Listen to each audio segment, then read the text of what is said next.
Talking bad. Let me know when we're ready. See, where are you? Go into the light. Thank you. Love it.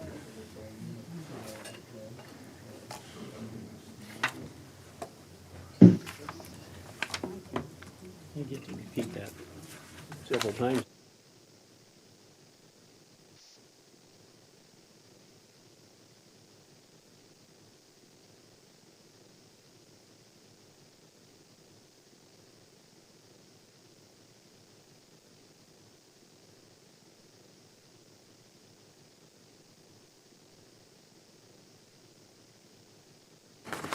Okay, we're good.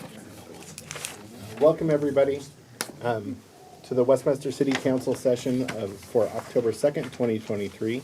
We thank you for coming and would like to remind all in attendance that our meetings are subject to the rules of decorum that are posted inside the chamber doors. These rules are in effect while our meetings are in session, as well as during breaks and transitions between meetings. We want all to feel welcome and remind all that there is an expectation that no attendee shall disrupt this meeting and that threats and intimidation are prohibited. Signs and placards are prohibited. And all attendees shall remain seated in the seats provided and not in the aisles, nor shall the doorways be blocked. With that, we're going to move into city council reports. Mayor, do you want to go first? Sure. Good to be with everybody tonight. Thank you for running the meeting, not knowing how I might be feeling, starting the chemo pills and everything. I knew it was good to just have a backup, plus not being there and knowing who wants to speak. It's just easier for you to run it. So thanks for letting me be a participant tonight.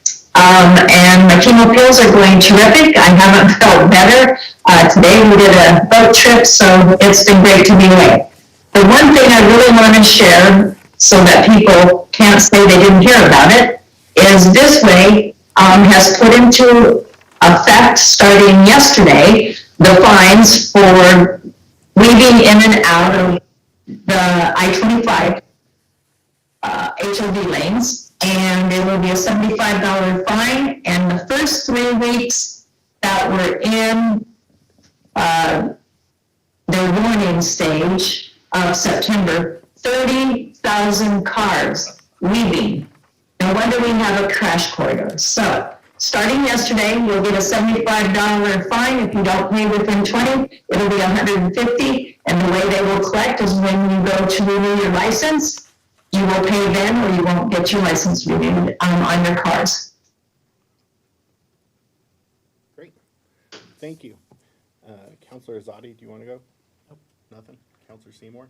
Last week, the only thing was on Thursday, the outreach for Parks, Recs, Libraries, and open space at Bishop Square Park with the hot dog and barbecue, with the neighbors coming out, and the conceptual plans for playgrounds, and then asking about the basketball courts, which are very well used there because of the lights, and then what people want to do with the tennis court, and then new playground equipment options for the little kids up to 5, and then the 5 to 12-year-olds. They had, I think, at least 3 each for each age group. Some pretty cool looking playground options on there. So they got quite a few comments from the residents, and the weather was perfect, and the view from there is fabulous. And so that was it for council. Did take advantage of the soft opening at one of the newest businesses in Westminster, the Stillery. It occupied the old rock bottom space at the promenade, and they did a nice job on the interior. It's gutted. If you went in there, you wouldn't know where you were. So they did a nice job. It was a couple evenings that they did to work out the kinks, and it is open officially today. So another a good reuse of that building. So, and that was it for last week. Great, thanks. Councilor Emmons? Nothing per se council related, except for attended the soft opening for the Stillery. Good place for live music. They have live music every day, and lots of good food. So if you have a chance to go, go. It's great. Thank you. Counselor Baker? No. Counselor Nimrella? No. All right, we'll move into city manager's report. All right, thanks. Mayor, Mayor Pro Tem, councilors. A couple updates for the community. Next slide. So the first thing we want to bring to everybody's attention is a system called Lookout Alert. In the event of an emergency here in the community, if you live within the city limits of Westminster and you have a landline dedicated to your home or your business, and if there's an emergency, Westminster Police and Fire can push information to you through a system called the Reverse 911 system. Great system, not concerned about that. But in today's day and age of cell phones and internet phones and things like that, there's no good way for us to push information to you if you don't have a landline. And so there's a system here in Colorado called Lookout Alert. You can go to it and get registered at lookoutalert.co. But in the event of an emergency, for example, like the Marshall Fire, the 911 center can push information to you, but you have to opt in. You have to sign up and give us your cell phone number or your internet phone number.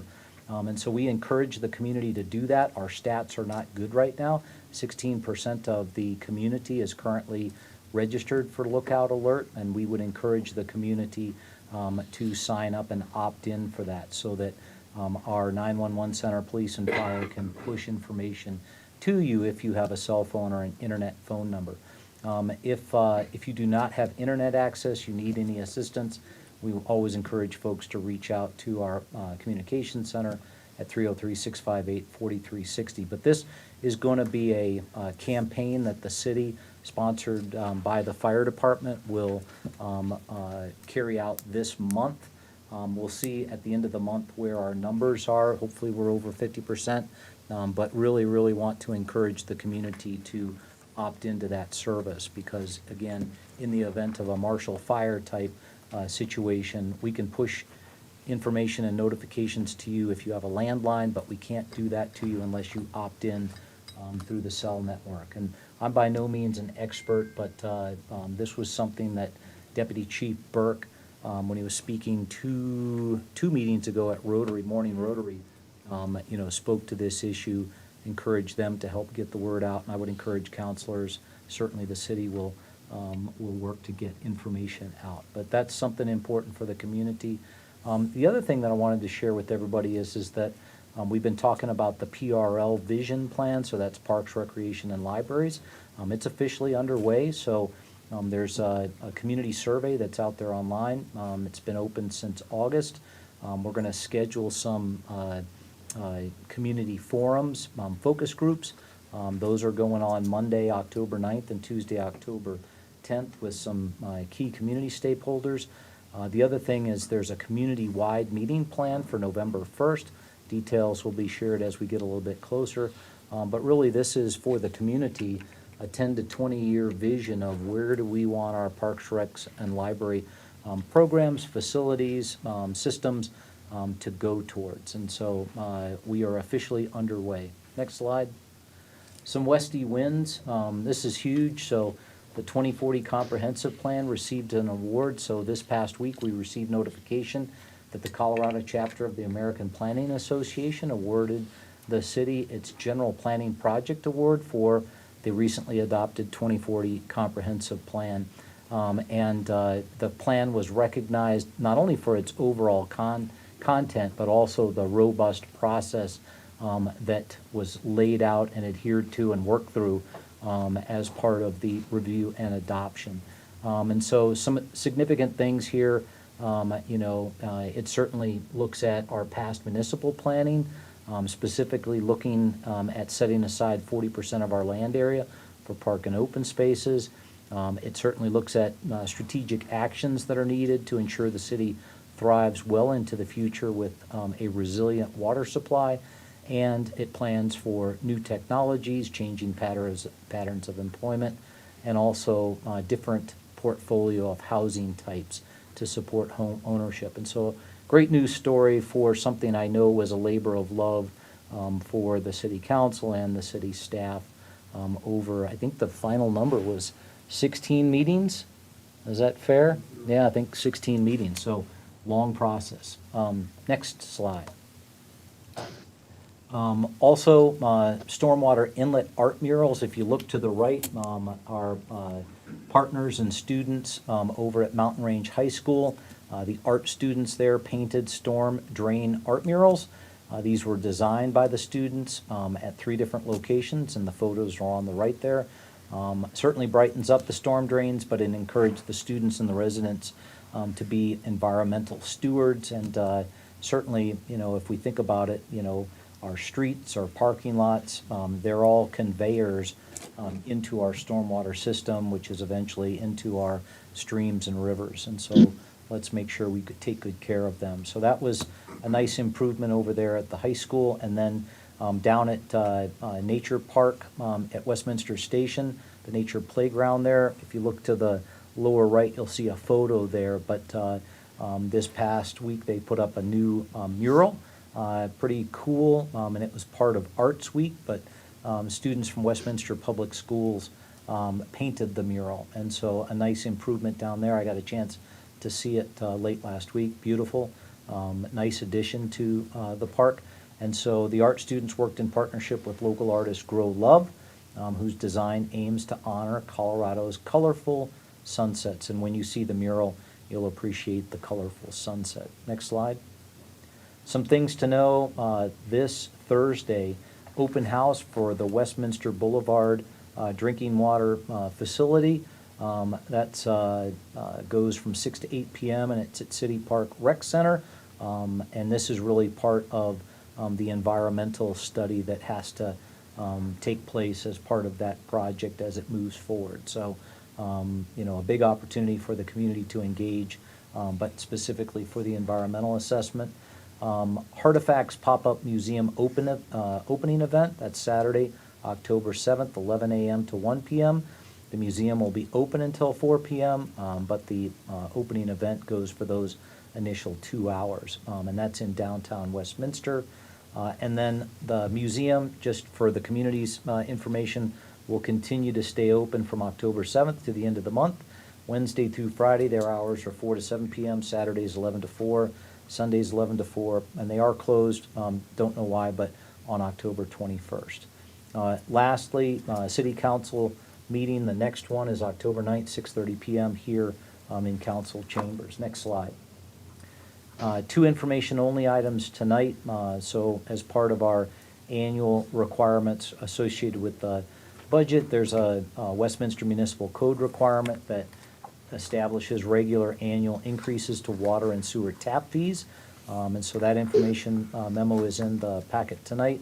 And then also an update on the Freed Up American Rescue Plan Act funds as part of our Q3 update. And I've received over my time here enough questions from counselors about you know, what's the status of those funds and the projects associated with them. And so I just asked the staff if we could just get into the rhythm of the first month of every quarter, provide an update as to funds allocated, funds expended, status of projects, et cetera. And so that's just will become a recurring update to the council.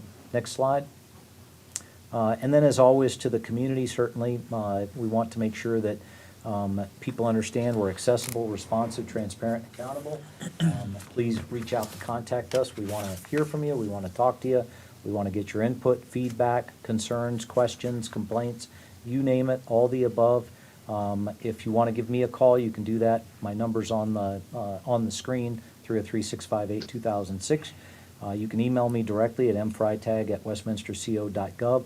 That happens more than most people probably would think, and I have no problem responding and following up, and if necessary, like tomorrow morning, we're going to meet with some residents out on site with a traffic concern, so taking the leadership team out there to address that. You know, encourage folks to follow us on X. like us on Facebook, check us out on Instagram, or ring our bell at next door. Pending any questions, that's all I have this evening. Great. Anybody have questions? Counselor Baker? So approximately, or how many landlines do we have? Off the top of my head, I don't know. Does any of the staff know? Does anybody know? Fire? Landlines? Like if they're doing this, if fire's doing it. Fire's not here, so. Gotcha. Because I was just, because we have roughly 48,000 residences, right? Sure. So I was wondering what really percentage of those have landlines? And I don't know, I know that a lot of houses, because they have a cell phone, choose not to hook up a landline. You know, some, because they can get a better deal on a bundled option, will do landline and internet, you know, and they don't necessarily use the landline, but they do it because of the bundling options. But off the top of my head, I don't know.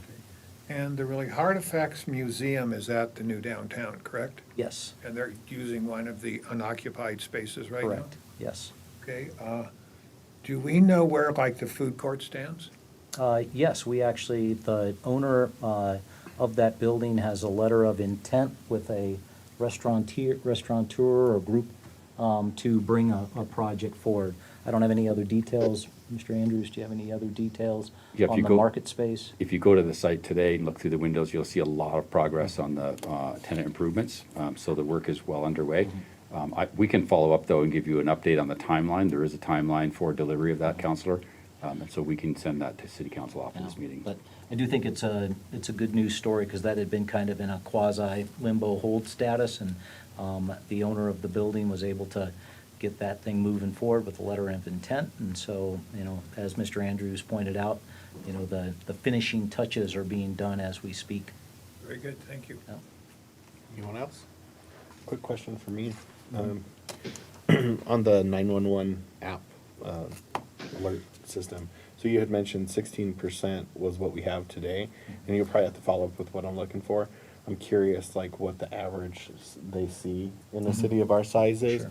and then maybe if you know, kind of, I mean, obviously it'd be great if everybody did it, but if we have some sort of like metric we're trying to hit that, you know, we feel that we're doing a good job with it. Certainly more than 16%. Or, you know, I gave the staff wouldn't it be nice by the end of the month to be at 50%? Yeah. And, you know, we'll see. But again, it's about getting the word out. And again, not everybody, just because they live in a home anymore, has a landline dedicated. And that's a challenge for us, so just to get the word out. Yeah, and then last ask would be if you could send us that JPEG of that image so we can put it on our social Absolutely. with council. Sure, will do. Great. Okay, and so I see Cody checking, yep, she's got that, and so does Abby. Mark, I'd just add, after the LOI on the Market Hall, they did reach terms on a lease. So Oh, there's even actually better. a signed lease, Okay. which is leading, I believe, to the tenant improvements Okay. on the interior of that space. Okay, super, good deal. Cool, okay, thanks. thank you for the update. I'll let you switch into staff for the first presentation, and I'll start reading the first part of this while people Yep. take their seat. Yeah, So the first concept plan review tonight is for the following development proposal: Countryside Cottages, located on the northeast corner of Sim Street and Countryside Drive. This is a concept plan review. It is not a hearing on a development application. Its purpose is to allow the city council to learn about a proposed project in its beginning stages and provide feedback to the applicant on city council's general impressions of the proposal.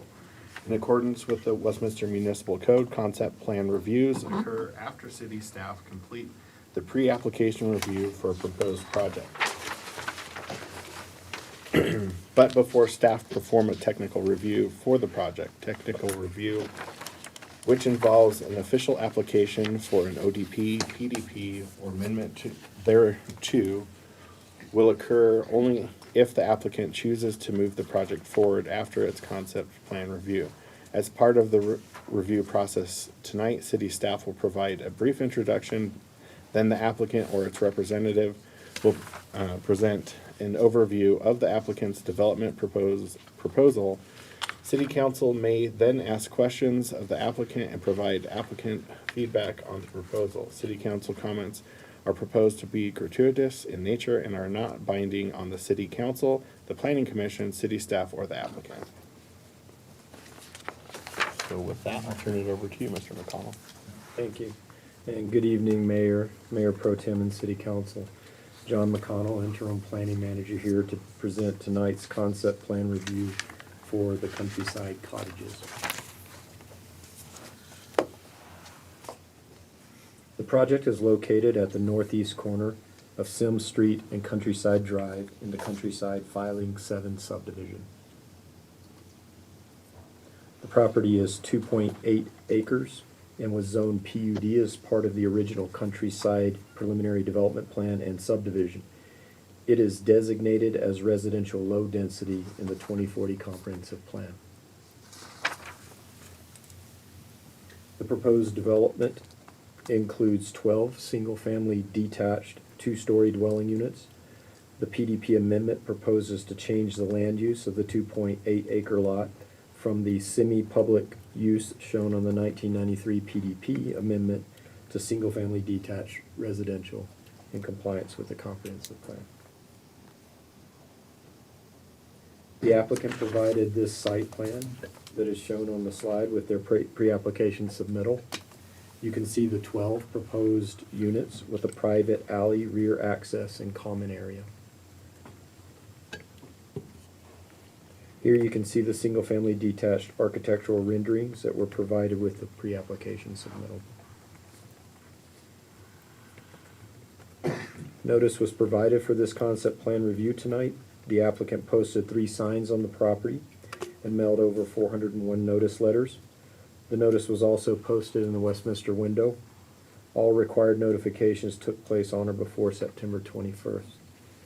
For the applicant to pursue development of this property, they would need to process 2 development applications, a preliminary development plan amendment and an official development plan amendment. This concludes the staff's presentation. The applicant's ready to present their concept to you. Before we move to the applicant, I'm going to start with the mayor. She gets to go first tonight, which isn't normal. So, Mayor, do you have any questions for staff? I don't, thank you. Does anybody else have any questions at this point? All right.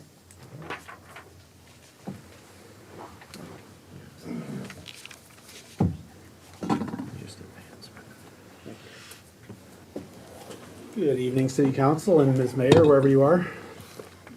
My name is Mike Cooper with Boulder Creek Neighborhoods. I recognize a few of you from our last application, the Knolls at Big Dry Creek. It's a patio home community that we're building at 120th and Huron. Now coming out of the ground, which we're very excited about, so hope to bring that online pretty quickly here. So won't be one vertical in the next few weeks, so excited about that one. So just to give you a little background on Boulder Creek, for if you're not familiar with us, we primarily build in around Boulder County in the North Metro area. Been building for about the past 17 years. We primarily are known for our patio homes and active adult homes, and also our cottage homes, which we're proposing for this site, which is a little infill site adjacent to the Countryside community. John mentioned it's about a little under 3 acres at the northeast corner here of Countryside Drive and Sim Street. Single family low is the comp plan designation. One thing we're working through in the comprehensive plan is the 3.5 DU per acre is allowed in the comp plan for this designation. We're a little higher, but there's a stipulation in the comp plan that if we have compatible lot sizes and density, that as long as we're matching or close to the surrounding density. So we looked at the neighboring Countryside community. It's about 4.5 per acre, and that's about what we're coming out to. And it's about 12 homes is what we're proposing for this 3 acre site. There is some entitlement history here. The PDP was amended for the overall Countryside community was amended in 2003 to allow for single family moderate density. The ODP was approved a few years later. As you can see, it's not much different than what we're proposing today. It's a cul-de-sac that came in, had homes backing up to the neighbors there on the north and backing up to Sim Street and Countryside Drive. Very odd-shaped lots. We originally purchased this property and looked at this plan and really figured that we couldn't really fit any homes on here to today's modern standards. So. But these are all expired, but just want to give a little history that there was an approved PDP for residential land use on this property. The plat, I believe, was prepared but never approved and recorded. So So we're proposing our We Cottage product, which is a small, single-family, alley-loaded product for this property. We Cottage is very important these days for an attainable housing product. As you can see, over the course of the past 70 years, the home size has gone from a little under 1,000 square feet all the way up to 2,600 square feet. That trend is downtrending a little bit now, which is good, but while the home size has been increasing, the number of people in the household has been decreasing. So there's really been a disparity here over the past 70 years between the size of the house and the number of people living in it. And that's our We Cottage kind of harkens back to the 1950s to the 1980s, that house size, which is a little more sustainable for 2 to 2.5 people living in that residence. This infographic kind of highlights that really the majority of people really do want a single-family detached home. 81% of people desire that type of home product.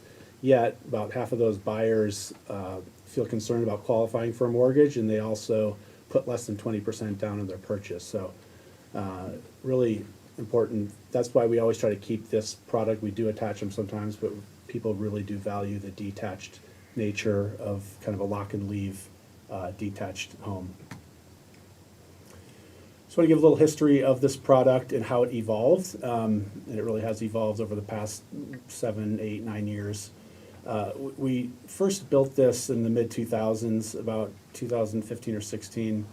We built it in the community center in Loveland on some townhome lots. We originally were proposing some really large townhome product, and in Loveland, really a mismatch for that market up there. So we actually built these single-family cottage homes on these townhome lots, and so we coined them detached townhomes. I think that's kind of resonated with over the past few years. The other term that we came up with is market rate attainable, and as opposed to subsidized affordable housing, we feel this is a great product to bring to market, and due to the size of the home, anywhere between 900 and 1,500 square feet, just due to its size, keeps it an attainable housing product, and that's really how we're delivering most of our missing middle housing in these days. Another community up north in Longmont did a little different community design here around some smaller pocket parks, and what we learned at this community was it wasn't just first-time home buyers and singles and couples. We actually noticed a lot of older people moving in, even though there were 2-story homes. Some downsizers and downshifters were buying these houses, and really surprised us. And we've seen that over the past several years. Is people all ages really like this style of home. In Central Park, we have a couple different phases. Several years ago, we had a couple city blocks there in Central Park, and they were so popular, we sold about 30 homes in about 2 months. They just flew off the shelves and create incredible popularity. The latest one up top that we're building now are what we call our courtyard clusters. It's a popular neighborhood pattern in Central Park, and we have 2 blocks similar to the rendering on the top there. Community up north in Thornton called Riverdale. We've built out of that one now. It was an interesting concept because we had to do, per Thornton code, a very large community park, very much bigger than what we would typically build in this type of community. And what we learned was that these homes really live out the front. We had kind of small front porches, 4 to 6 feet, but we didn't have any fenced front yards on here. And what we learned was there's a really strong connection between the home, the porch, and the common open space. And so we started to study, from this project, we started to study the relationship of the house and the size of the porch and front yard and what the right size spaces were. And so we're up in Erie. We had a larger community, about 150 homes, and we really studied these pocket neighborhoods, which are popular in the Pacific Northwest and were built in the 60s, 70s, and 80s, where they have a cluster of homes around a very intimate courtyard for kind of a communal sense of living. And so this was interesting. We spent a lot of time designing and using virtual reality and visual simulations to kind of get all the scale of the spaces in the homes right. And where we landed was this evolution of the private home going onto a large 9-foot front porch and a small fenced front yard, and then onto the common open space. And it was, out of a 150 home community, we're trying to figure out how do we get that pocket neighborhood feel in that size of a community. It was really interesting, so we created about 10 different of these courtyard clusters in there, about 15 homes each, and really just studied the design and details and made them all a little bit differently with different home plans and different characters and themes with each of these spaces, different amenities in each one. And so this is kind of where we're at now with the product and the community design and the principles that we're applying for this little infill piece at Countryside. And we also introduced a 3-story cottage plan, which really gave a nice terminus to these courtyards and also elevated the homes a little bit for some nice views over the courtyard and beyond. Another community up in Superior of a similar nature, built around pocket parks and open space. Pretty much there's some street frontage, but most of the homes are alley loaded, and we have pockets of parking on those alleys to serve guests visiting the residence. To introduce the site a little more in detail to you, on the left is Sim Street, on the bottom is Countryside Drive. On the hypotenuse of the triangle there are the existing homes, the backyards. Those homes kind of sit down. Some of them are ranches and some are, a couple are 2-story. But they really sit down in grade about 5 or 10 feet, so you really see the kind of the eave line of the house there at the back grade of the property. So we have a pretty good buffer. There's a gas line and easement that goes along that fence line there. It's about a 30-foot buffer. And then we have the access drive with some parking, parallel parking for guests on there. We'd really like to get that second point of access on Sims if we could do it. We'll work with traffic engineering on that. I think the initial feedback was that that would have to be an emergency access only for secondary access, but if we can get an access point off there, that would be great. But I don't think we totally need it. So each of these homes has, will probably have a 2-car garage. They can also have a 1-car garage with a parking bay next to it. But each home will have at least two places for parking on the lot, and then 1 extra guest space, so a total of 3 parking spaces for each home. And the best part about this site, in addition to all the sidewalks, we're putting in the detached sidewalks along Countryside and Sims to make those neighborhood connections. We're preserving about 60% of the site as open area. And we'll have a really nice corner as you enter into the Countryside community, seeing the front doors of these homes and a nice little pocket park along the corner there. I think it'll be a huge improvement of what's out there right now. There's a large pile of dirt and kind of unkempt site. So we're really excited to clean it up and have a nice community amenity here at the entry of this community. So. Some of the lot details, these homes are fairly small, as I mentioned. These will be about 1,100 to 1,500 square feet. The minimum lot size will be 2,800 square feet, so probably a little smaller than is typical in Westminster. 10-foot front setbacks. We'll have at least 8-foot separation between the homes likely. We'll probably propose some 3-foot setbacks just for a little flexibility on how we site the homes and give some flexibility on which homes we can fit on the lots. As I mentioned, probably leaning towards the popularity now is to have a 2-car attached garage and having front yard space as opposed to a small rear yard space like you see on the left. So most likely we'll be building the 2 home styles on the right. If we push them forward a little bit, a little less front yard, and we can have a couple of parking stalls on the rear driveway. If we push it back, we can have a much larger front yard. We'll definitely have nice size yards on here, similar to those renderings that I was showing, much bigger than those renderings that I was showing you. We'll probably have anywhere from 20 to 30 feet probably on these front yards. Just a little character of streetscape. We'll have at least 6 styles of homes, 10 different color schemes.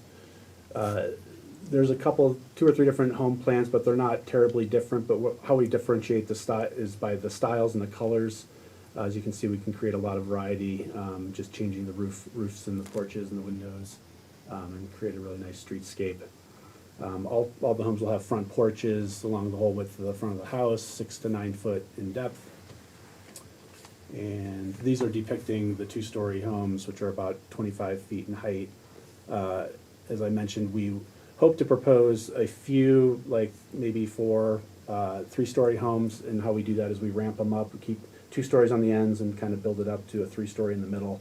So that they're about the size of the max size of a 2-story home, about 33 to 35 feet, so they're not terribly tall for a 3-story house, like some are these days, some modern homes. So that's going through our mind. It's a very popular home plan, and we think it'll fit into this this kind of row of homes nicely and capitalize on some western views there. So yeah, that's just to summarize some of the benefits. We're really excited to bring some single-family detached homes, market rate attainable, community sidewalk connections on those 2 streets. The low-maintenance community will appeal to a wide range of buyers, and this will bring a new type of product to this community. These homes, just due to the fact that there's 2 to 2.5 people living in these homes typically, they use about 50% of the water of a typical home, so they're very sustainable. And we're really excited about kind of how we're locating and siting the houses and creating that open space, green space on the corner there. We're really excited to bring this community to market. So the other thing that we're contemplating is whether to do it for rental or for sale. We haven't really decided yet. There's a lot of market forces and factors that affect whether we do it for sale or for rent. We might do it for rent and then sell them off over time, but lately we've had some communities that have converted to for rent for various reasons. So that's just something we're still considering, but haven't made a decision. So Great, thank you. Before we get to everybody, Mayor, do you have any questions to start with? Yeah, first of all, I'd be for the for sale. The second thing is, did you say any of those in those 12 would be like a ranch? Because I don't see anything in the architectural elevations showing a ranch. yeah, we were not proposing any ranches here. If we do a ranch home, it's usually about twice as wide as a lot that's needed for a ranch, one of these ranch style homes, and we just don't have the real estate to fit that in. To build 12 homes on a site is very challenging. To spread out the development costs over 12 homes is not a lot of homes. So we're really trying to keep, I don't want to say get as many houses on there as we can, but we're trying to, we have a certain number that we need to build to make it a sustainable project economically. And these don't have any basements. No, these do not have any basements. And because I'm out of town, I don't know exactly what the houses are that are going to be in the backyard of these folks. But the ones that I'm looking at for elevations that look like they go forever in the air, I don't like. I would think the neighbors aren't going to like. Some of the other ones, I think we need to keep structure as close to what's been built in countryside as possible. For those people that are going to have new backyard people. I'm sorry that you aren't making any ranch style, because we have so many seniors that are trying to downsize but still want homes, and stairs for the differently abled, stairs become an issue. So we're excluding several different dimensions of people that could even look at these. And I can't remember what I said at the beginning. I hope that they're for sale, not for rent. Thanks for that feedback. Thanks, Mayor. Councilor Azadi? Thank you. I'm also for sale. And question on the pricing. So what's the going rate right now for a house this size, market rate attainable? Probably in the high 5s, low 6s, something around there. And on landscapes, you said it's sustainable landscapes. That's just because of the small size. But what are you planning on doing to reduce the amount of water needed? So would these be typical yards and with Kentucky bluegrass, or are you Typically, looking? yeah, typically there's no grass on the lots. Usually the front yards are about 15 feet deep. These are a little more, we might have a 30-foot front yard, so there might be an opportunity to do, if a homeowner wanted to put in a little bit of grass, but typically we would not have any turf on the lots. And we've, overall, if you include the landscaping of a lot this size, on a typical wee cottage and a typical wee cottage size lot, we calculate that it's about 15 to 20% of the overall water use versus a typical like 6,000 or 7,000 square foot lot that has a certain amount of 1,000 or 2,000 square foot of bluegrass. Since you don't have barely any outdoor water use, just a few plants and 2 people living in the house, you're literally using about 20% of the water of a typical home.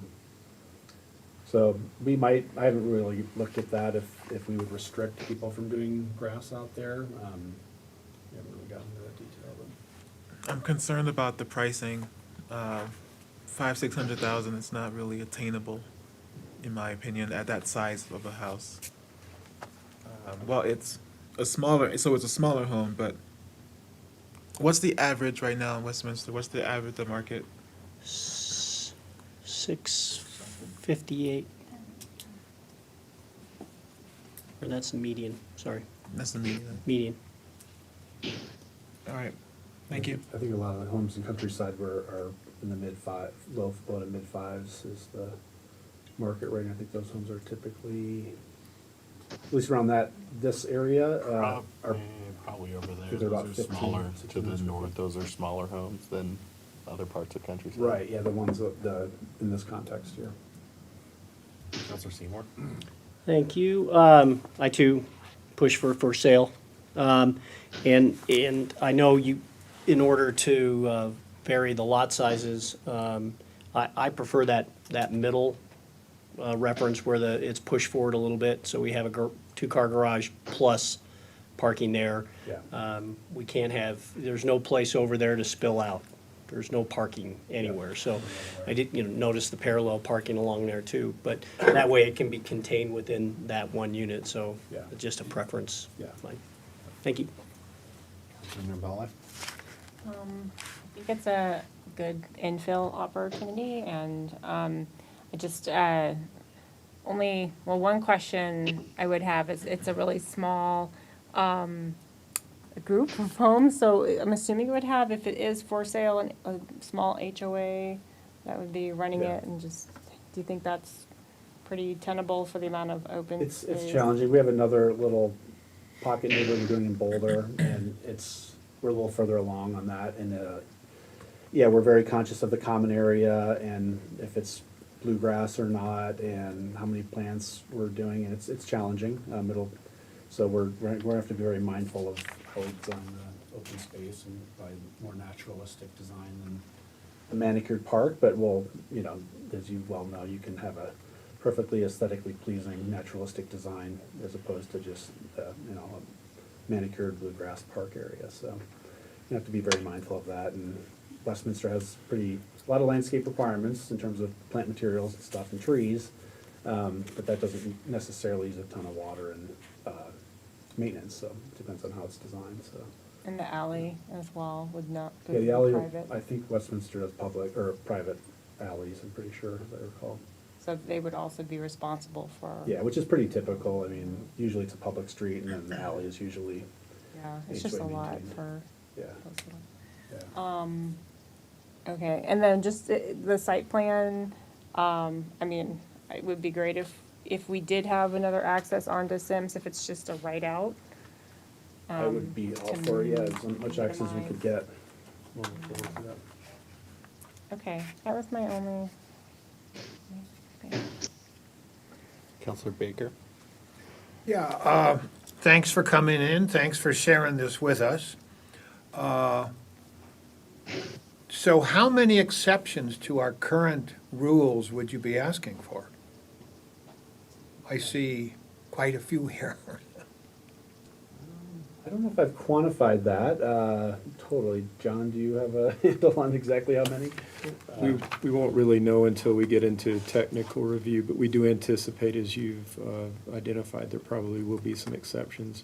Well, it looks like there'd be setback exceptions, Yes, setback, lot size exceptions. and there'd be driveway parking exceptions.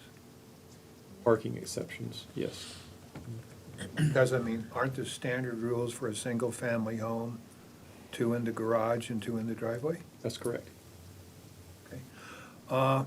And it looks like for most of these, is there going to be any outdoor private space? Yeah, as one of the slides showed that. We could do a front and a backyard, or we could just do a larger front yard, depending on if the garage is attached or not. So we would have anywhere, probably anywhere from about a 17 to a 30. 33. Well, what I meant by private is not viewable from, What's that? not viewable from the outside. Oh, if we had the detached garage, we would have a privacy fence in the back. And we would have a little private backyard. If it was in the front, we'd do a picket fence in the front and. Right, so there'd be no private there, but if you push it forward on the lot and you attach the garage, because I think you said your customer market preference was for attached? Correct, yeah. Okay, so if you attach them, then there'd be no private space in the middle. Correct. And the front yard is completely open and the backyard is driveway. That's correct, yeah. Okay. And how much HOA fees do you expect to charge these units? Because I'm disturbed that there's not a public street to the unit. You know, that's completely out of step with most of Westminster. It seems to be a trend A public for street the with future. parking, like, that would be right in front of the house. you mean? Right. So like, when the moving van pulls up or the Federal Express truck moves up, where do they pull up to? Yeah, yeah. As I was highlighting in those other communities, the one up in Superior, that was, it took some good thinking through and thought to think about how deliveries come and how do you maneuver and turn around and how to guests wayfind and find, their way. So if you look at the site plan, we gave some good thought to that and how we would park back there and have a sidewalk up the middle of the homes there to the front doors if there were deliveries and such, and how you would turn around. We had an area back there where you could turn around. So we gave it some good thought about the number of parking spaces and how you would kind of perceive as you come in and visit or deliver packages and stuff. And that Superior project, we learned a lot there about kind of thinking through that with the town planning staff. And pretty much all of that was alley access. And I mean, we call them alleys, but they were more like little private lanes to get around. So, yeah. But isn't this going to, of the result in huge HOA, either ongoing fees or the special assessments? Because as Counselor of the Nirmela has pointed out to us, as you go up in weight of a vehicle, the damage to the road grows really exponentially. Yeah. And if we're pushing all that traffic in the alley, it couldn't even be a 6-inch concrete alleyway. And there's no way that any driveway can take any kind of major vehicles on it. That's why most of us, when we have, the cement truck come or the moving van come, we don't let them park on our driveways. Because they would rip Yeah, them we up after typically a couple build our tries. alleys with pretty heavy-duty reinforced concrete. Is what we typically do for our driveways and alleys. But I'm just going to see, because even on our streets, we do our streets on a regular time schedule. We basically try to make our streets to last forever. And as long as we do a good job in keeping the water out, that works. But on some of the streets we have very insufficient gravel underlaying the asphalt. And those are the streets that cost us a lot to fix. So I'm concerned about the future homeowners and some horrific assessment. Yeah, we tend to over-design our streets and alleys. We put a ton of rebar in there, and we over-design our foundations to our houses and the streets, because we're very mindful of our HOAs and what we're turning over to them and leaving them. So we are very mindful of how we're designing our homes and streets and alleys, of what we're turning over to the HOA, for sure. Okay, those would be my concerns.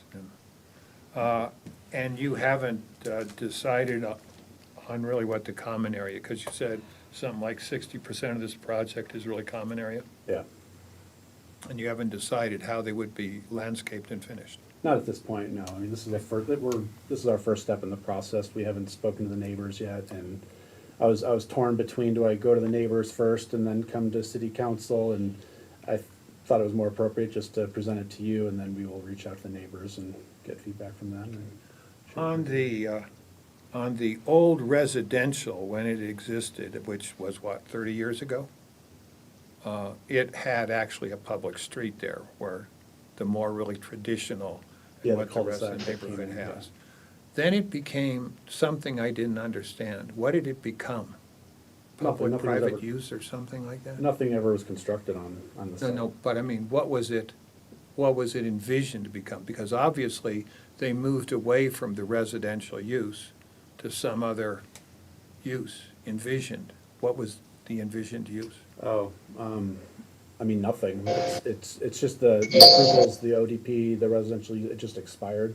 So there's a provision in the PDP that said after, if you don't take action on construction within 5 years, it's subject to review and reconsideration. So what did it become in our comprehensive plan? Oh, it's residential, low. Wasn't there something else, though, at the beginning? Semi-public, There you go. but was that, What does that mean? I can answer that. So the original PDP designated this as semi-public land use. It was Tract A in that PDP. And the description in the PDP says, the use of this area shall be for municipal facilities such as a branch library, fire station, or police station, and semi-public uses such as a church or a daycare center. And development of this tract shall occur by an amendment to this ODP and shall be subject to all required procedures. So that was what was in the original PDP for this land use. The site plan that was previously approved that Mr. Cooper showed you, that showed the cul-de-sac with 9 single-family lots, I believe that was it 93 that you had on that slide? 1993, and that was what was approved through a PDP amendment to change the land use from the semi-public to residential in compliance with the comp plan at that time. And so that, when that residential modification expired, it really reverted back to the Yes. public semi-private. So That right is now, it's really designed for either a church use or some really municipal use. That is correct. Okay. But the comp plan is residential low density, so we would expect that any official development plan that moves forward or preliminary development plan amendment would comply with the comp plan. Okay, thank you. I don't have much feedback other than I'm a little concerned about the parking, being in a townhome setting, for the last decade or so.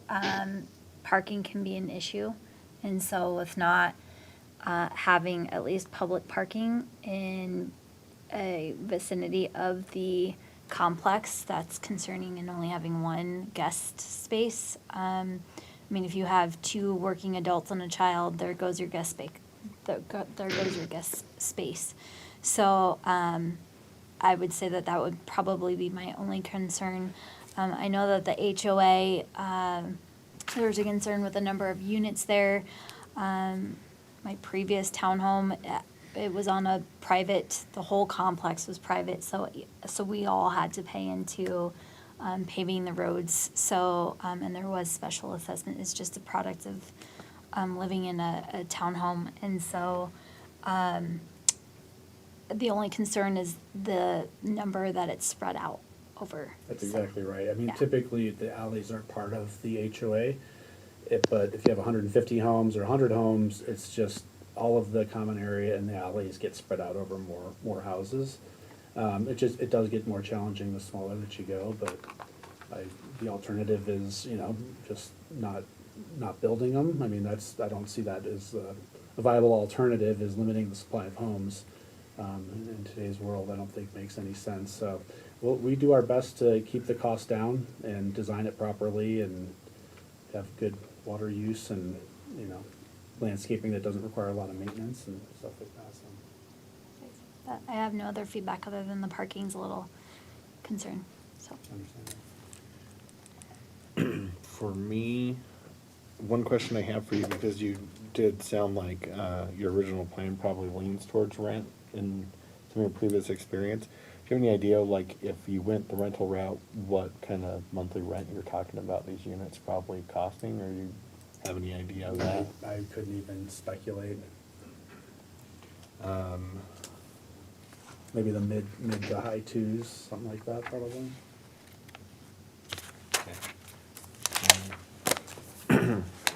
And understandable that at this point you might not know that, but it'd be interesting to know, just because, I mean, when we're looking at stock and stuff, that's kind of what we're looking at. It's like, what kind of actual rental rate are we adding for the? We're not kind of proposing a but- rental community at this point. We're giving you the reality that this product type, it can get rented out. People can buy them for rentals. We don't typically allow people to come in and buy a chunk of homes and rent them out. We restrict that, and somebody has to live there for a certain period of time before they can rent it out. So we don't sell them to renters, but they do get bought as rental, because they're great. It's a great rental home. Very typical in the countryside community. Lived there Right. my whole life, and they're still.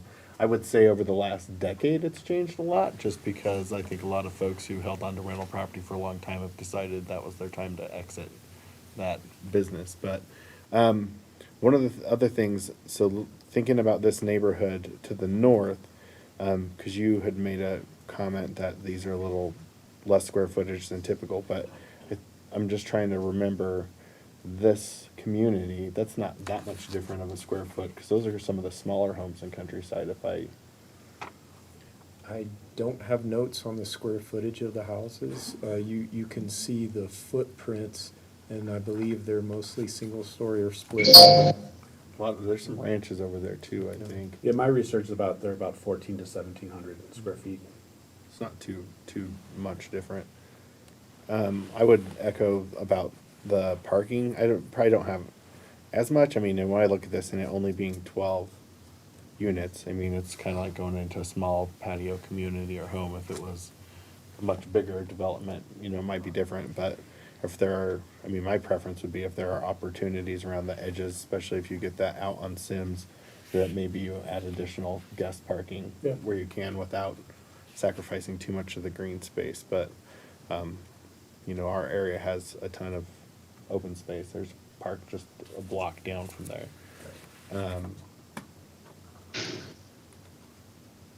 Like the mayor said, it would be nice as much as possible to be consistent with the communities. I will say the community to the south does kind of have, it's that newer, probably 90s style house that has a little bit more of a pitched roof than the traditional, but it would be nice to try to find something in between so the neighbors aren't looking at something that's totally different than what they have. But I think the rest of the questions I had were asked, except for the HOA is a concern, just because long-term, and I mean, we've seen that with some other communities where decades later, they're have big costs coming up. So hopefully HOAs are getting smarter as they, come online to think 20 years down the road and are planning for that, but that's kind of outside of your control. But We're open to metro districts, but I think you have a policy against that, so. a little different topic. Anybody else have any questions, Mayor? I do have, just looking at that alleyway, and knowing that cars can, or the UPS, the FedEx can park, turn around. I really want the fire department to look at this and tell me if there's a fire while something's parked there, they can get around it and whatnot if this comes forward to us, because it looks pretty scary to me.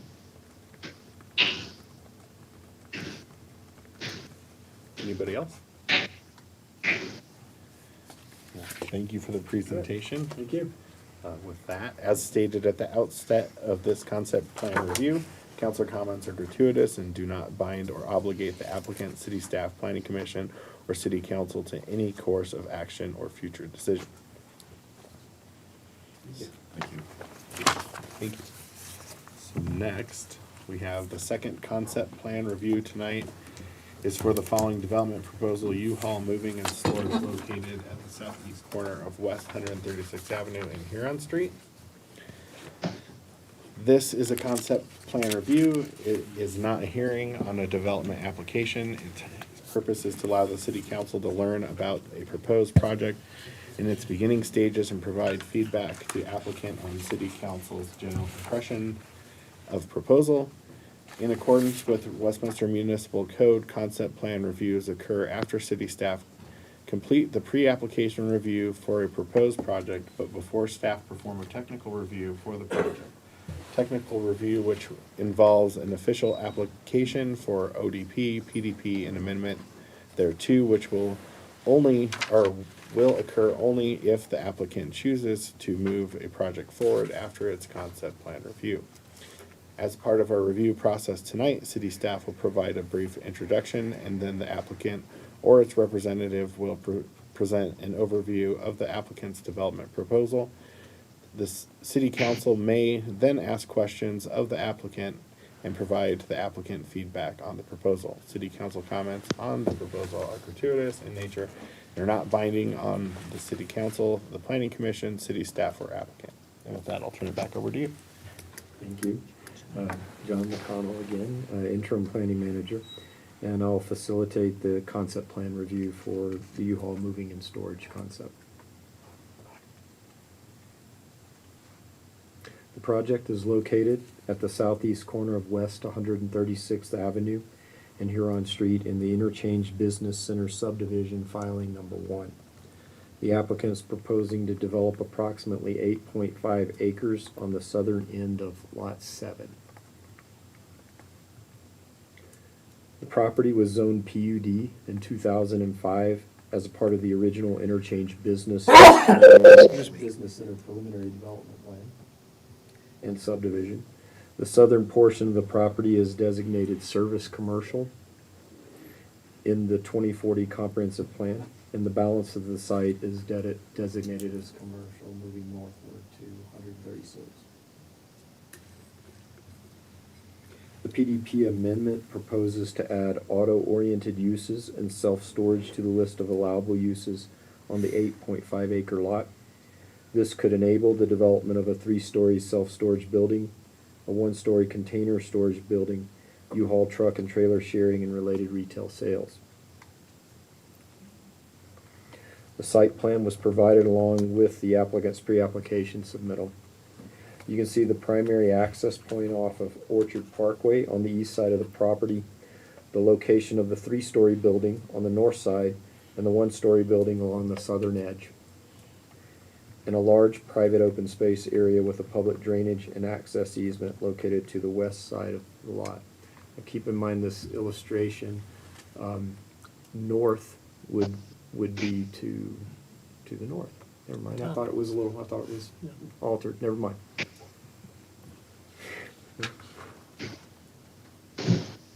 Here you can see some renderings of the U-Haul self-storage buildings that were provided with the pre-application submittal. Notice was provided for the concept plan review tonight.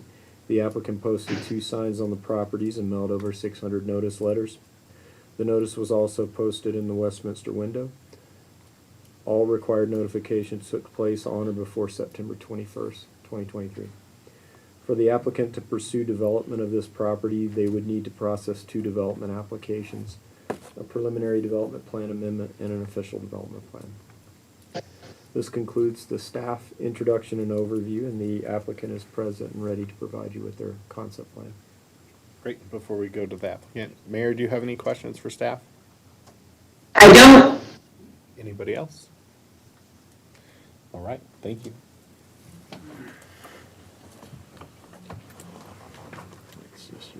Okay, great, thank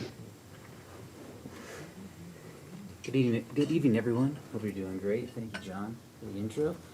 My name is Dan Kraus. I'm with Raptor Civil Engineering, here to present the U-Haul of Westminster project. We also have Yvette Deleuze here with us from U-Haul to answer any additional questions if those come up. So as John presented with the intro, our project is on the intersection of 136th and Huron, off to the southeast corner. And we're only looking at Lot 2 of the 2 available lots on this parcel. Lot 2 is the southernmost lot out of the pair.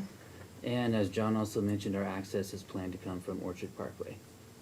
The existing site is located about a half-mile west of I-25, which puts us about 2.5 miles south of the I-25 and 470 intersection.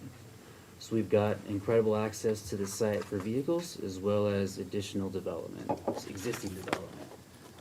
You can see, as John mentioned as well, that we are at the south end of the commercial and flex employment development. And on this next slide, we're showing that this map is covering 3 jurisdictions. So rather than calling out each residential zoning or zoning classification specifically, I lumped them together. So you can see that Lot 2 is predominantly surrounded by residential, as well as be on the south end of that commercial and employment flex development. The blue is identifying what is going to be the future development and fall in line with the commercial and employment flex that is to the north of this site.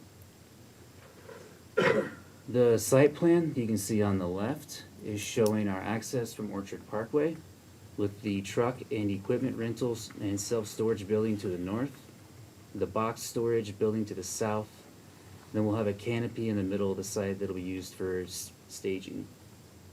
The Quail Creek open space and trail is existing and covering about the west quarter of the site, give or take.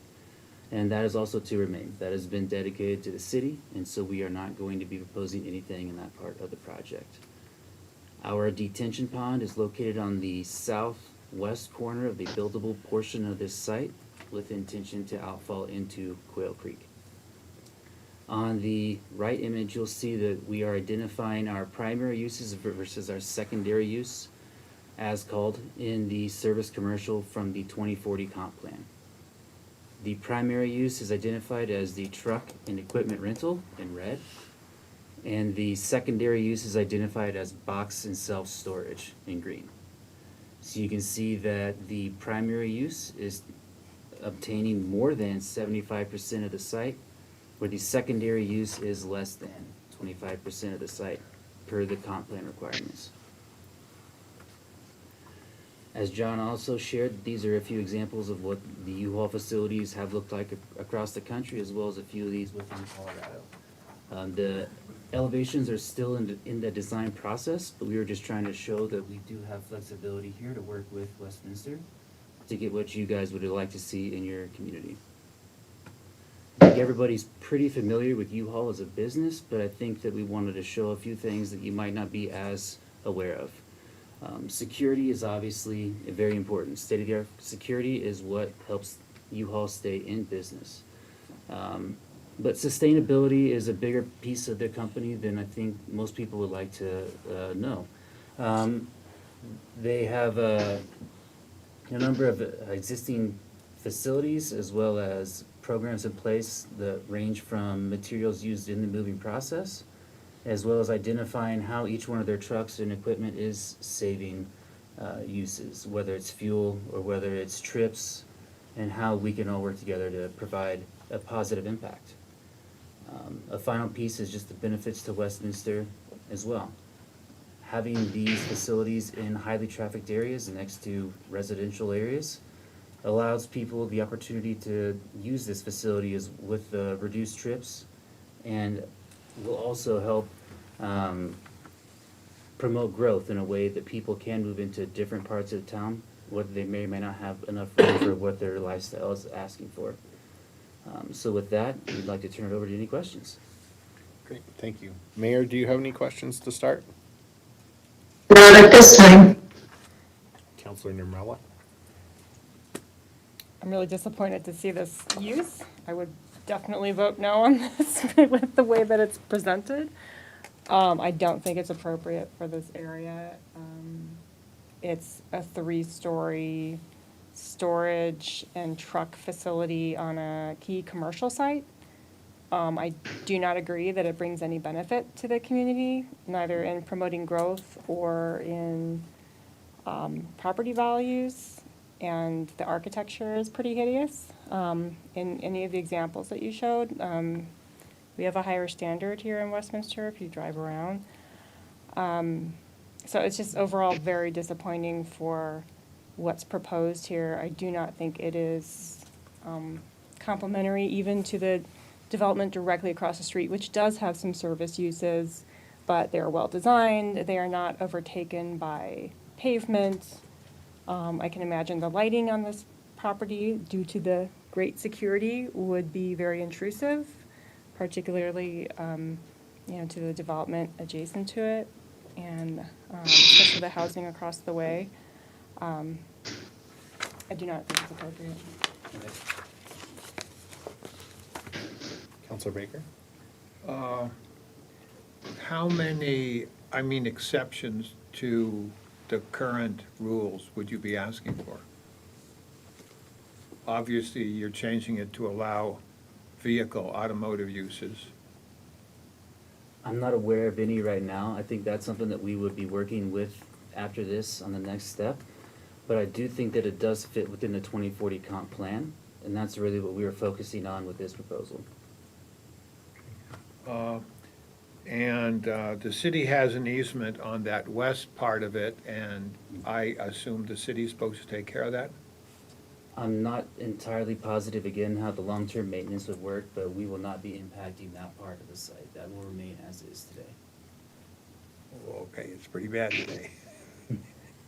How would, because obviously it appears to me that this is gonna be mostly a huge vehicle parking lot. The parking lot has oversized drive aisles to help the people who are renting the trucks access the site safely. And so we do have also some parking provided on this site for those trucks and equipment to be rented and maneuver safely. So there is asphalt and there will be a parking lot, yes. But we think that that's what is necessary for the safe use of the project. Right. So about how many vehicles would you be storing there? Because this sounds like in your presentation that you're gonna be storing the vehicles there, and your primary purpose isn't the self-storage. Your primary purpose is renting the vehicles, the big trucks. Yes, that's correct. As of right now, in the initial concept plan, I believe we are showing just over 40 spaces for truck parking.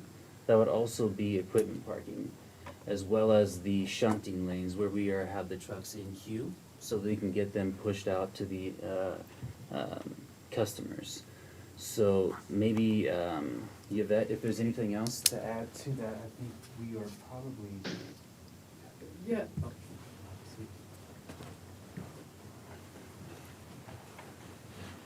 It's a difficult thing to answer. It's not. I always ask the question. Oh, no, that's okay. It's not static. The idea is to have enough room for people to maneuver that aren't used to driving them, and to keep them moving as quickly as possible. Does that make sense? Oh, yeah, Okay. that's the way you run your business. Right. You don't make any money if they're parked in the parking lot. That's right. Okay, but one would think that you have to have, because you're gonna have some kind of really maintenance facility here for them too? No, I have a large shop down off York Street, so if there's maintenance that needs to be done, that's where they're taken. When the equipment comes in, they're just visually checked for safety issues. And then if they need mechanical issues, we move them down to the York Street location. Okay, but I mean that, well, the building, the green building at the top of the picture would be the three-story, or the white building at the top of the picture would be the three-story self-storage units, right? Right, and there's a large area inside of it where we offer the retail product for moving, like boxes, tape, things like that. And that's where the rentals would occur, or the sharing would occur. we have like a pretty large showroom. And then in the south white part is where you had your pod storage, right? Yes, Because you'll be storing the pods that people move. yes, it's, So my next question is, how would you screen that whole western edge of the property? And obviously, the little green insert on the left-hand side of the bottom white box is your detention pond. correct. Okay, so how would you screen that whole western edge? We would use a landscape buffer beyond the Quail Creek open space and trail up on top of the hill, where up above where it drops out in there, so we could screen the parking and the facility from Huron.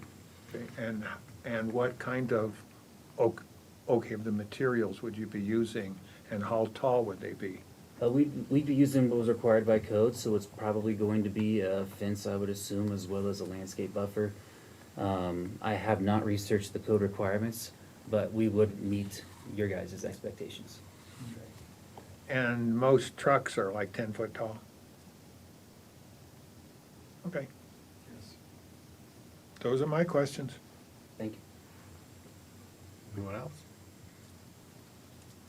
Counselor Nermella, you wanted to ask another question? Yeah, okay, so for just a little more detail, because I may get outvoted on this, so I want to understand how bad this will be. Okay. Because I'm really getting it. Lighting impact, how tall of light fixtures would you have on the site? As of right now, we haven't identified that yet. We're still in the design process. But that's something that we could do additional research on and get back with you if that would be helpful. And a lot of, I don't know if I can give you the heights. A lot of times it depends on the photometrics that the city is looking for. Some cities it's lower, some it's higher. Does that? So your Come on. security lighting? The buildings are very secure, they're alarmed. The storage rooms are individually alarmed. They're monitored by an alarm room at all times. I'd like to light the lots up, but I'm very careful about not shining anything toward a street or a house or residential area. I am very conscious of that, because I wouldn't want it shining in my yard. Does that make sense? Yeah, I'm sure we have some cutoff requirements and. Sure. Back to the visibility component, do we have requirements for walls versus just fencing? So we would require a landscape buffer. In this case, we would want to negotiate heavy landscaping with a berm as a minimum. We can negotiate a wall into that if it makes sense. But sometimes walls don't make sense visually, but it would be context sensitive. I would suggest we take a look at what was done for the orchard, up on the north side of all of the, north of 144th. I think there was both landscaping and a wall, and they were tall enough to cover the height of the trucks.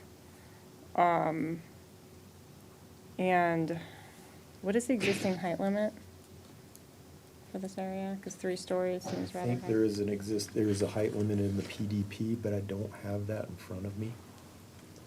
So they would have to either honor the height in the PDP or request an increased height through the PDP amendment. Architecturally, because what you showed was really bad. Can we, I mean, there's even a decent storage facility at just a little bit further on 128th and Midway in Broomfield. I mean, there's just better examples to take a look at to guide you in just figuring out how to make this look less intrusive. Again, I really don't want to see it there. Sorry.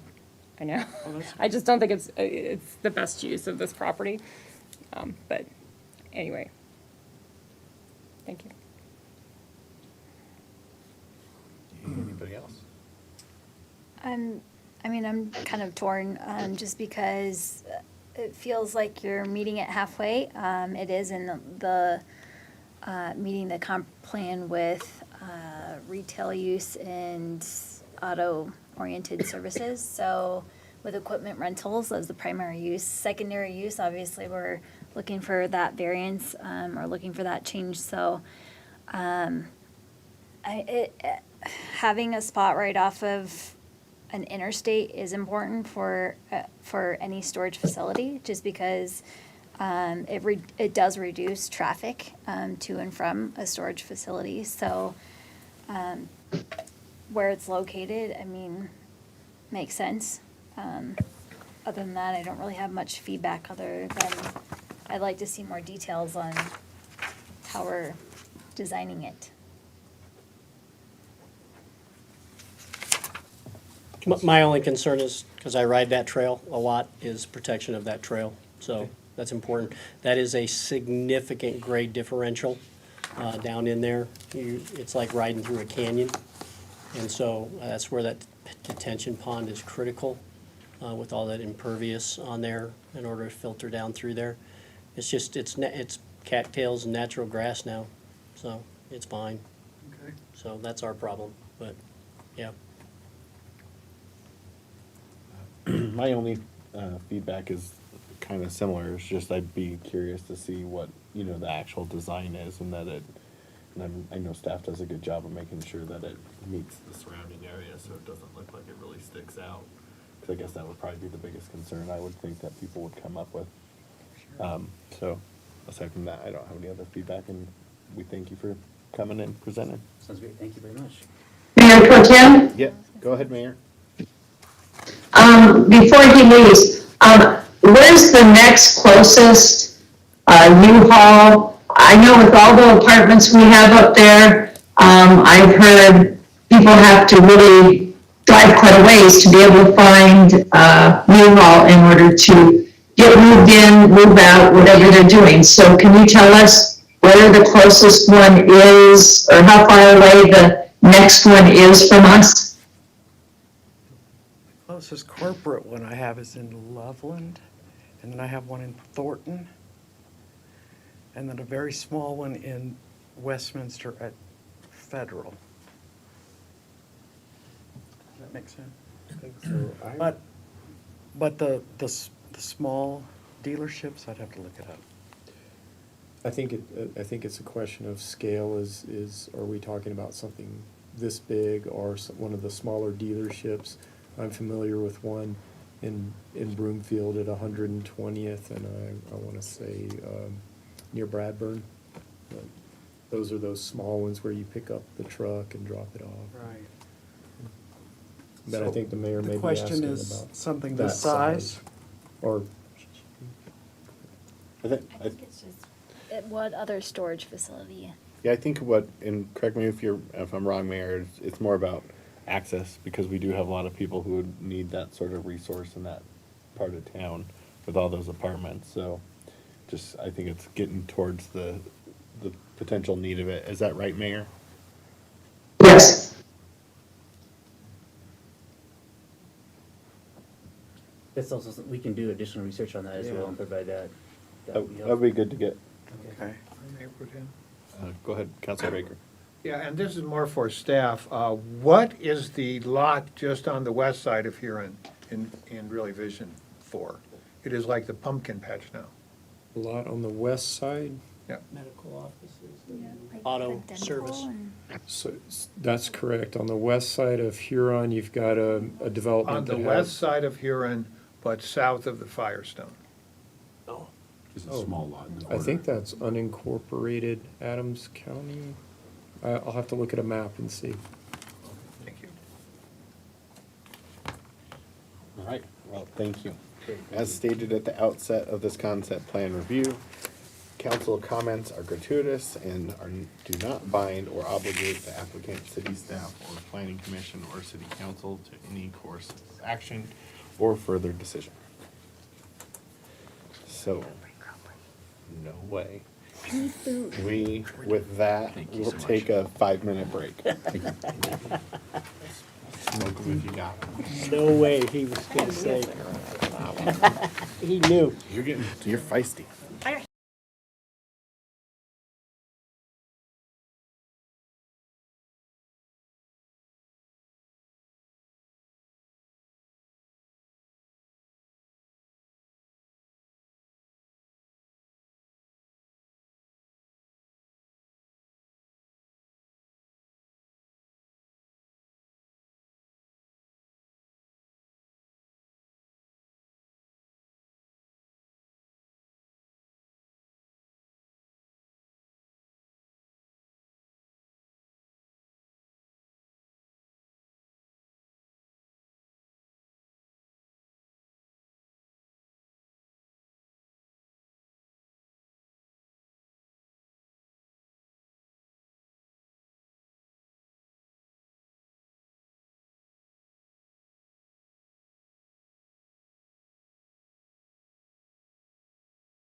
Ashram, I'll bring you one.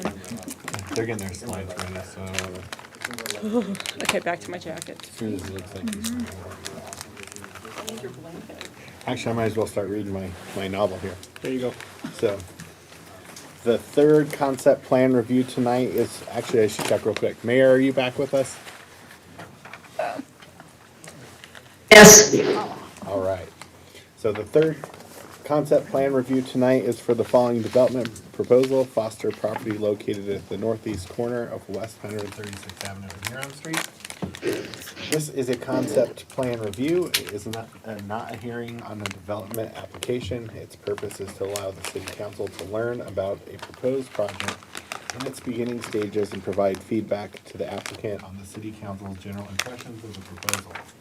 In accordance with Westminster Municipal Code, concept plan reviews occur after city staff complete the pre-application review for a proposed project, but before staff perform a technical review for the project. Technical review, which involves an official application for an ODP, TDP, or amendment thereto, will occur only if the applicant chooses to move the project forward after its concept plan review.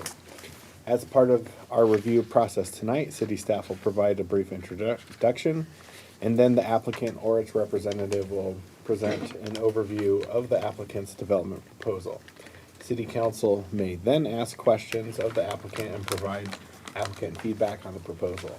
City council comments on the proposal are gratuitous in nature and are not binding on city council, the planning commission, city staff, or the applicant.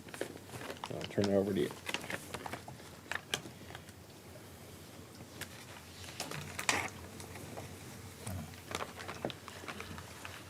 you read too fast. Thank you again, John McConnell, interim planning manager, here to present a concept plan for the Foster property. This property is located at the northeast corner of West 136th Avenue and Huron Street. The Foster property is zoned PUD, or Plan Unit Development. Planning Area 1 is designated commercial. Planning areas 2, 3, and 4 are designated employment flex, and that's the purple color that you see on the screen. The proposed concept is to amend the PDP to update the uses to match the 2040 comprehensive plan and to create separate public use tracts for the relocation of the Bull Canal in the West 138th Avenue. The concept does not include any buildings or specific improvements at this time. Improvements for the Bull Canal and future West 138th Avenue will be reviewed with the ODP for Planning Area 1. Notice was provided for the concept plan review tonight. The applicant posted 13 signs on the properties and mailed over 460 notice letters. The notice was also posted in the Westminster window. All required notifications took place on or before September 21st. For the applicant to pursue the proposed amendments, they would need to process a preliminary development plan amendment. So our applicants are here to present their concept plan for you tonight. Great. Before we go to the applicant, Mayor, do you have any questions for staff? I don't. Is anybody else on council? All right, thank you.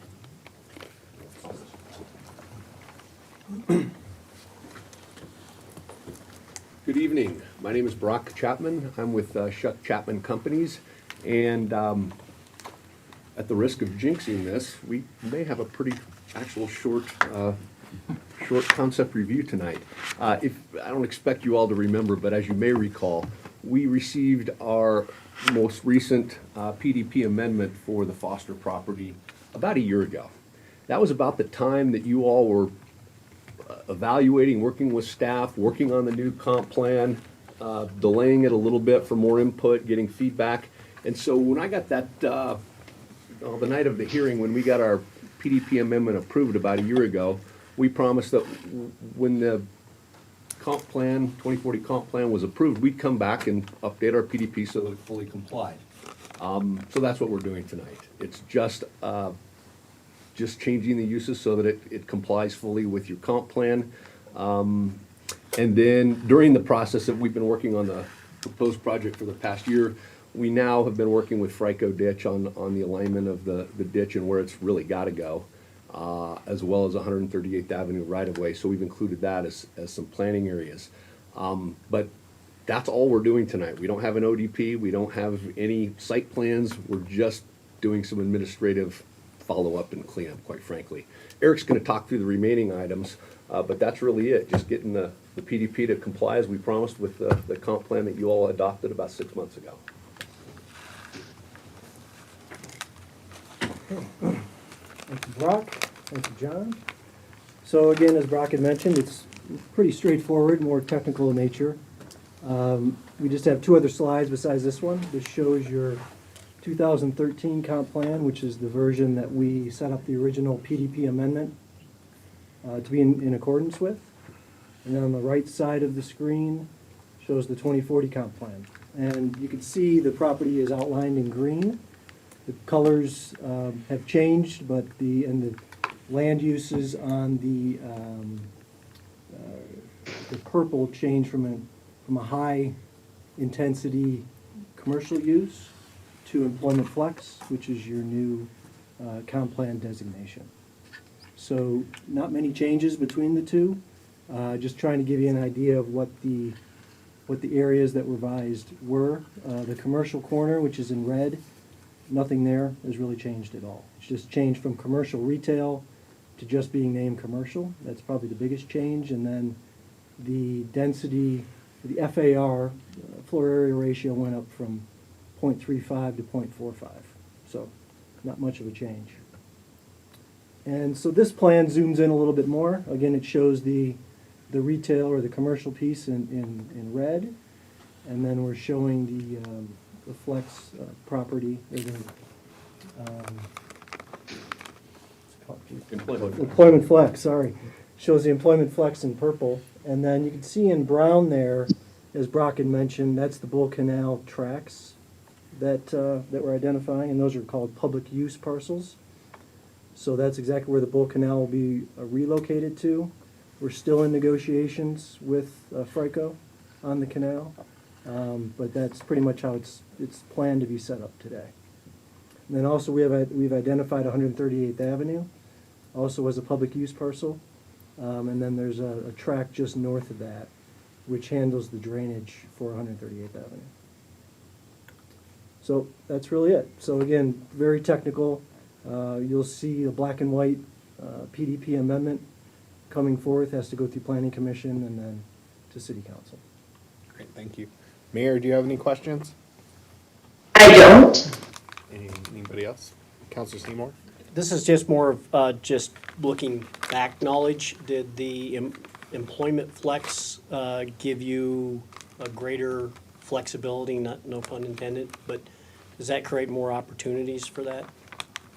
Yes, we believe it does, and the reality is high-density suburban office. In our world today, there's just no demand for it, and probably won't be for a long time.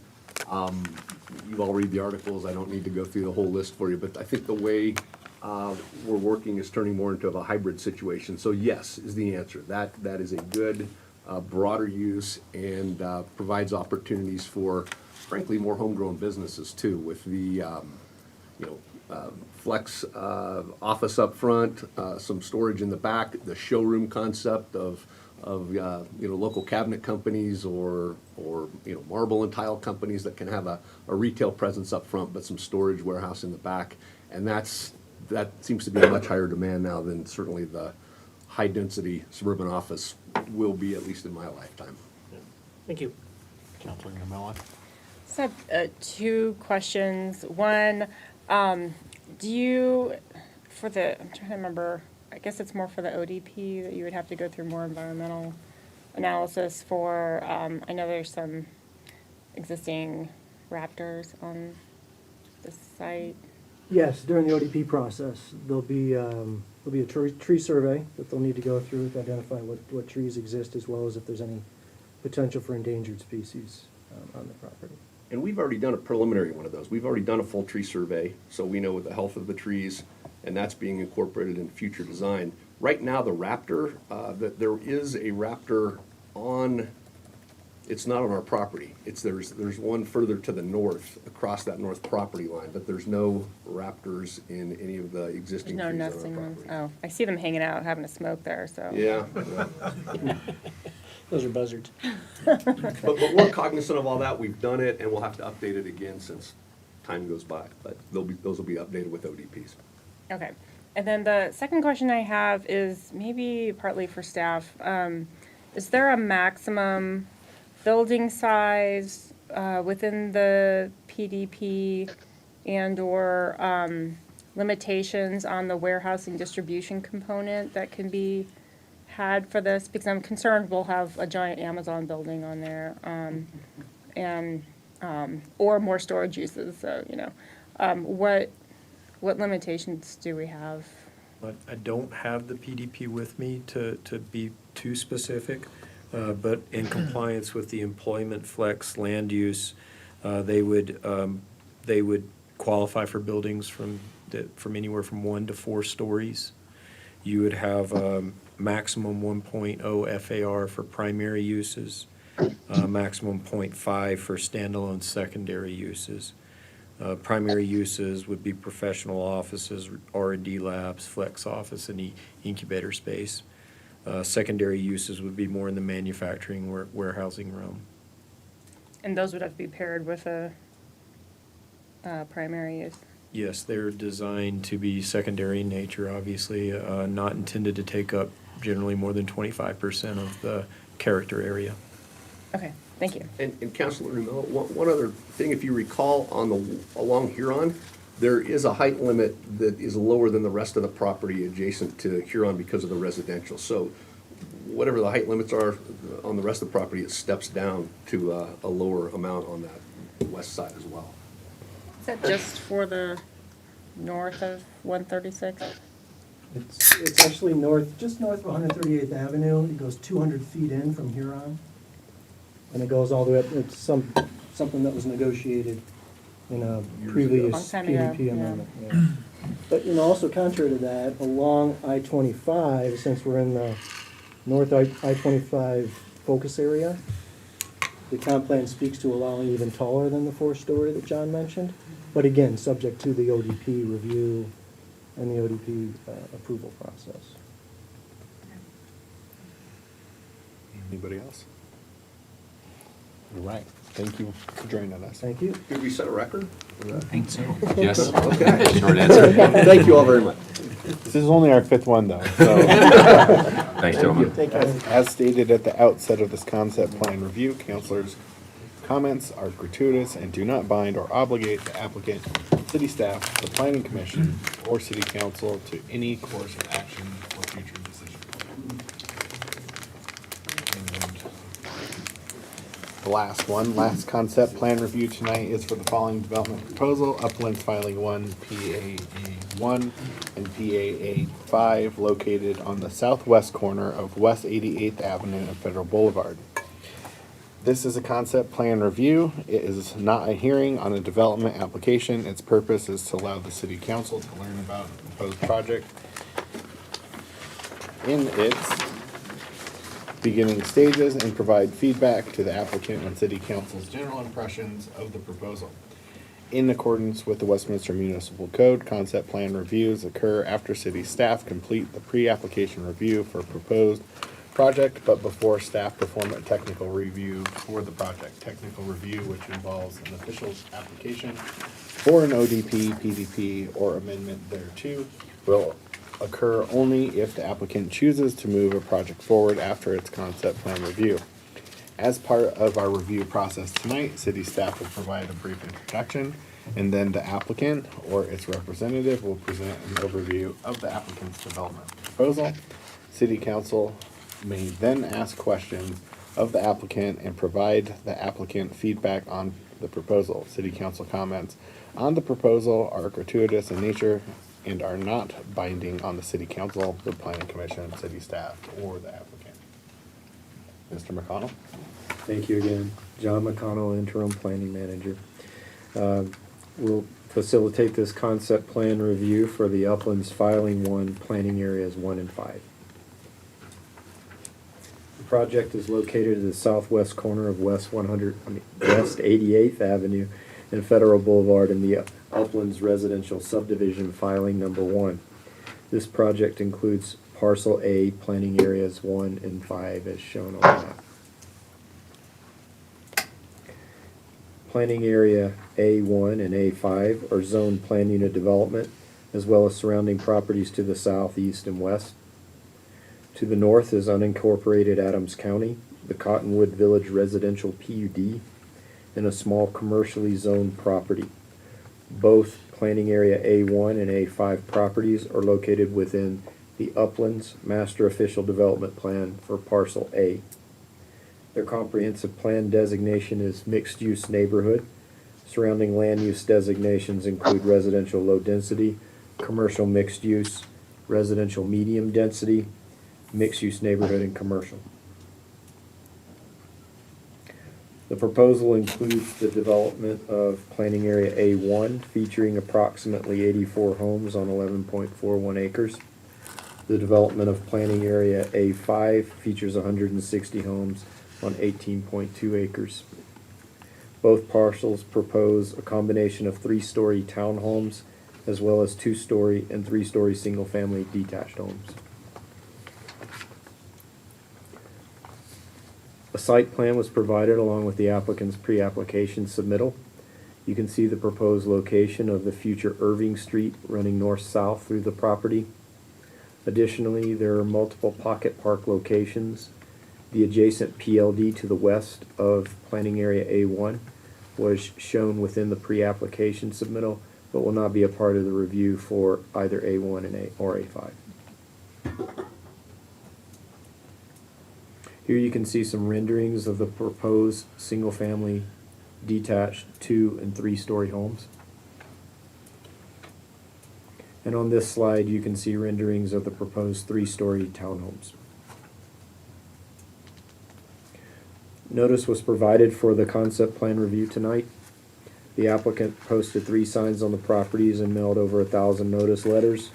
The notice was also posted in the Westminster window. Required notifications took place on or before September 21st. And for the applicant to pursue development on this property, they would need to process 2 separate official development plan applications. And this concludes the staff presentation. The applicant's ready to present their concept plan to the council at this time. Thank you. Mayor, do you have any questions for staff? I don't. Council? All right, thank you.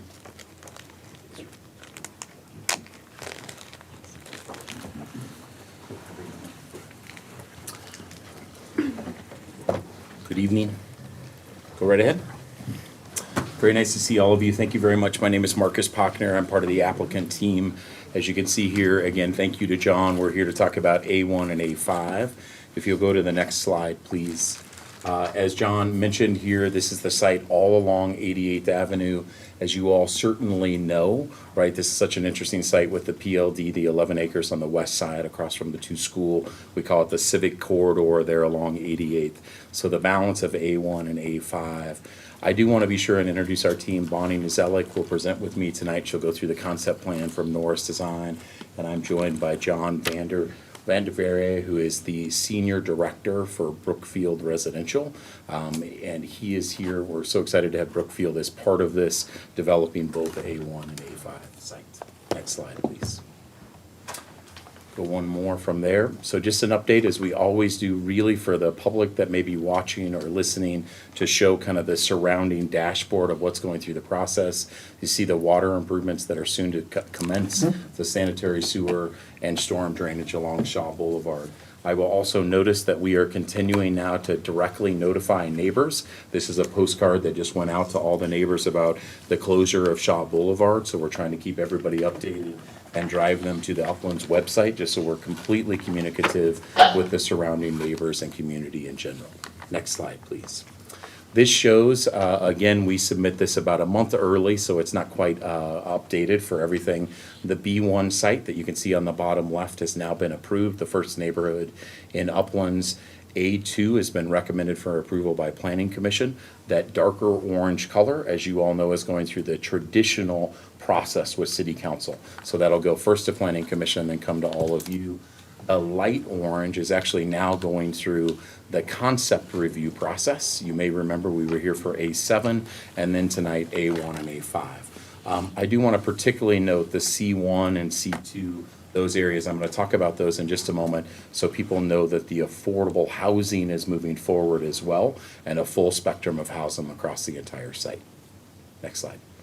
So at the suggestion of this council and the mayor, we were asked to kind of think about adding a slide in. So we're showing this as kind of our picture of compliance, our direct feedback of what the PDP or MODP that was approved in December of 2021 by City Council and the mayor, what it says, and then what we're proposing for each of these respective neighborhoods. So just a couple of things. I just want to show the dashboard across the top again. We said there is a requirement for at least 300 units of affordable housing. We have 317 that are in process and ODP review. Next is the A1 neighborhood specifically. Just point out a few things here. We'll talk about A1 and A5 separately. We are greatly exceeding the publicly accessible private parks. You can see 4, we're approximately at 12%. We are honoring the perimeter setbacks, and there's 2 building forms required. We are again bringing townhomes and then a two-story and a 3-story single-family detached product as well. Next slide. This shows, again, if you just slide all the way down to, yes, please? Just go back. Sure, of course. So, and that one, Councilwoman, may be the question there. I also want to just go back up to the unit count. If you all look at that box, this was actually something we spent a lot of time with council to see that there was actually a true mix of housing, right? So attached and not just all detached single family. You can see on the right side what we're proposing there. So 5842, actually a much more balanced than is in the PDP. We know there needs to be that mix of housing typology in there as well. Did that cover it, Councilwoman? Just had a question about Sure. the private park line to better understand why it's so different, or. Yeah, and we'll come back to, if I may, and Bonnie will go through that on the site plan itself, why that happens specifically on A1. A lot of it is that transition, actually internal to the site, but we'll be sure and denote that in the presentation. This then shows, as we look at A5, same mix, right? 5842 that you in the account to find that better balance of housing typology, density more in line here with what was there. Again, more private parks, more publicly accessible private parks, and then of course honoring those setbacks. Same building forms, I want to be clear, in A1 and A5, right? But we think it's really important to have those 3 different products there as well. Next slide, I will go to this, and feel free to ask any questions. Bonnie will walk through kind of the concept plan and what we're proposing for both of the parcels. Thanks, Marcus. Bonnie Nijelik with Norris Design. Good to see you all again. Just wanted to walk through the concept plan in a little bit of detail, as well as the architecture and some of the exceptions that we're asking for. I'm just going to skip past this slide because I think the next one just shows it a little bit better, being in color. So we are proposing 3 different product types, as Marcus mentioned. The Palace Yellow is 2-story single-family detached homes. The darker yellow is 3-story single-family detached homes, and then kind of that peachy orange color is 3-story townhomes. So all those homes are alley loaded with the garages tucked in the back. We really tried to focus on fronting the homes along 88 to really help activate that street section. Front homes on this great amenity we have with the public land dedication on the west side, and then generally side homes on the right side of the screen along Federal Boulevard. We have kind of an enhanced landscape buffer along Federal that was part of our master ODP process. And then 87th, which is the southern portion of these 2 neighborhoods, again really wanted to front homes and their front porches on that street to really help create a welcoming environment. Given we have the 11 acres of public land dedication on the west side, we wanted to sprinkle different amenity spaces throughout these 2 neighborhoods, giving all these homes easy access to different parks and amenities. Part of our master ODP, the vision for these publicly accessible private parks was kind of bringing the outdoors in or the indoors out, really creating outdoor rooms for these spaces each of them having different amenities with them so that, maybe one day you're taking your kids to, shoot hoops in a park, and the next day you can go to a different park, have a different experience, meet with different neighbors. So lots of different amenities sprinkled throughout here, and I think what's exciting about these two neighborhoods is really each of the entries into these neighborhoods. You see those publicly accessible parks from pretty much any of these vehicular entries, really encouraging people to take advantage of those. As we discussed, we have new architecture. We're pleased to work with Brookfield as the home builder for these two neighborhoods. So this is brand new architecture for Uplands and for Brookfield. Here's 4 conceptual elevations for what those 2-story homes might look like. Again, the garages would be in the back elevations of these. And then new architecture for these 3-story single-family homes as well. We've continued to refine the townhome architecture. So on the left side of the screen, this is what John just presented.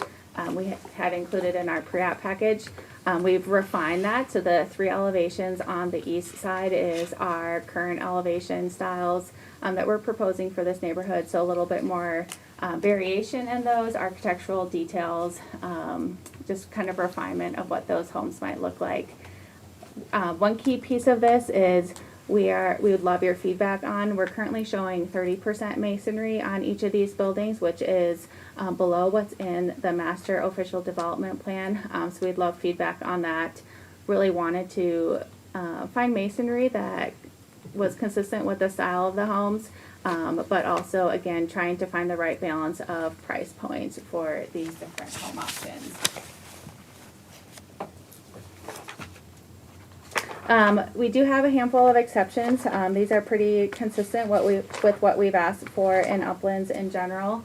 So at the upper left, we have off-street parking. So again, each of these homes has a 2-car garage. So the 2 spaces per unit is provided. We would like any of the guest parking, whether it be for the single-family detached homes or attached homes, to be provided within the street sections we have as on-street parking.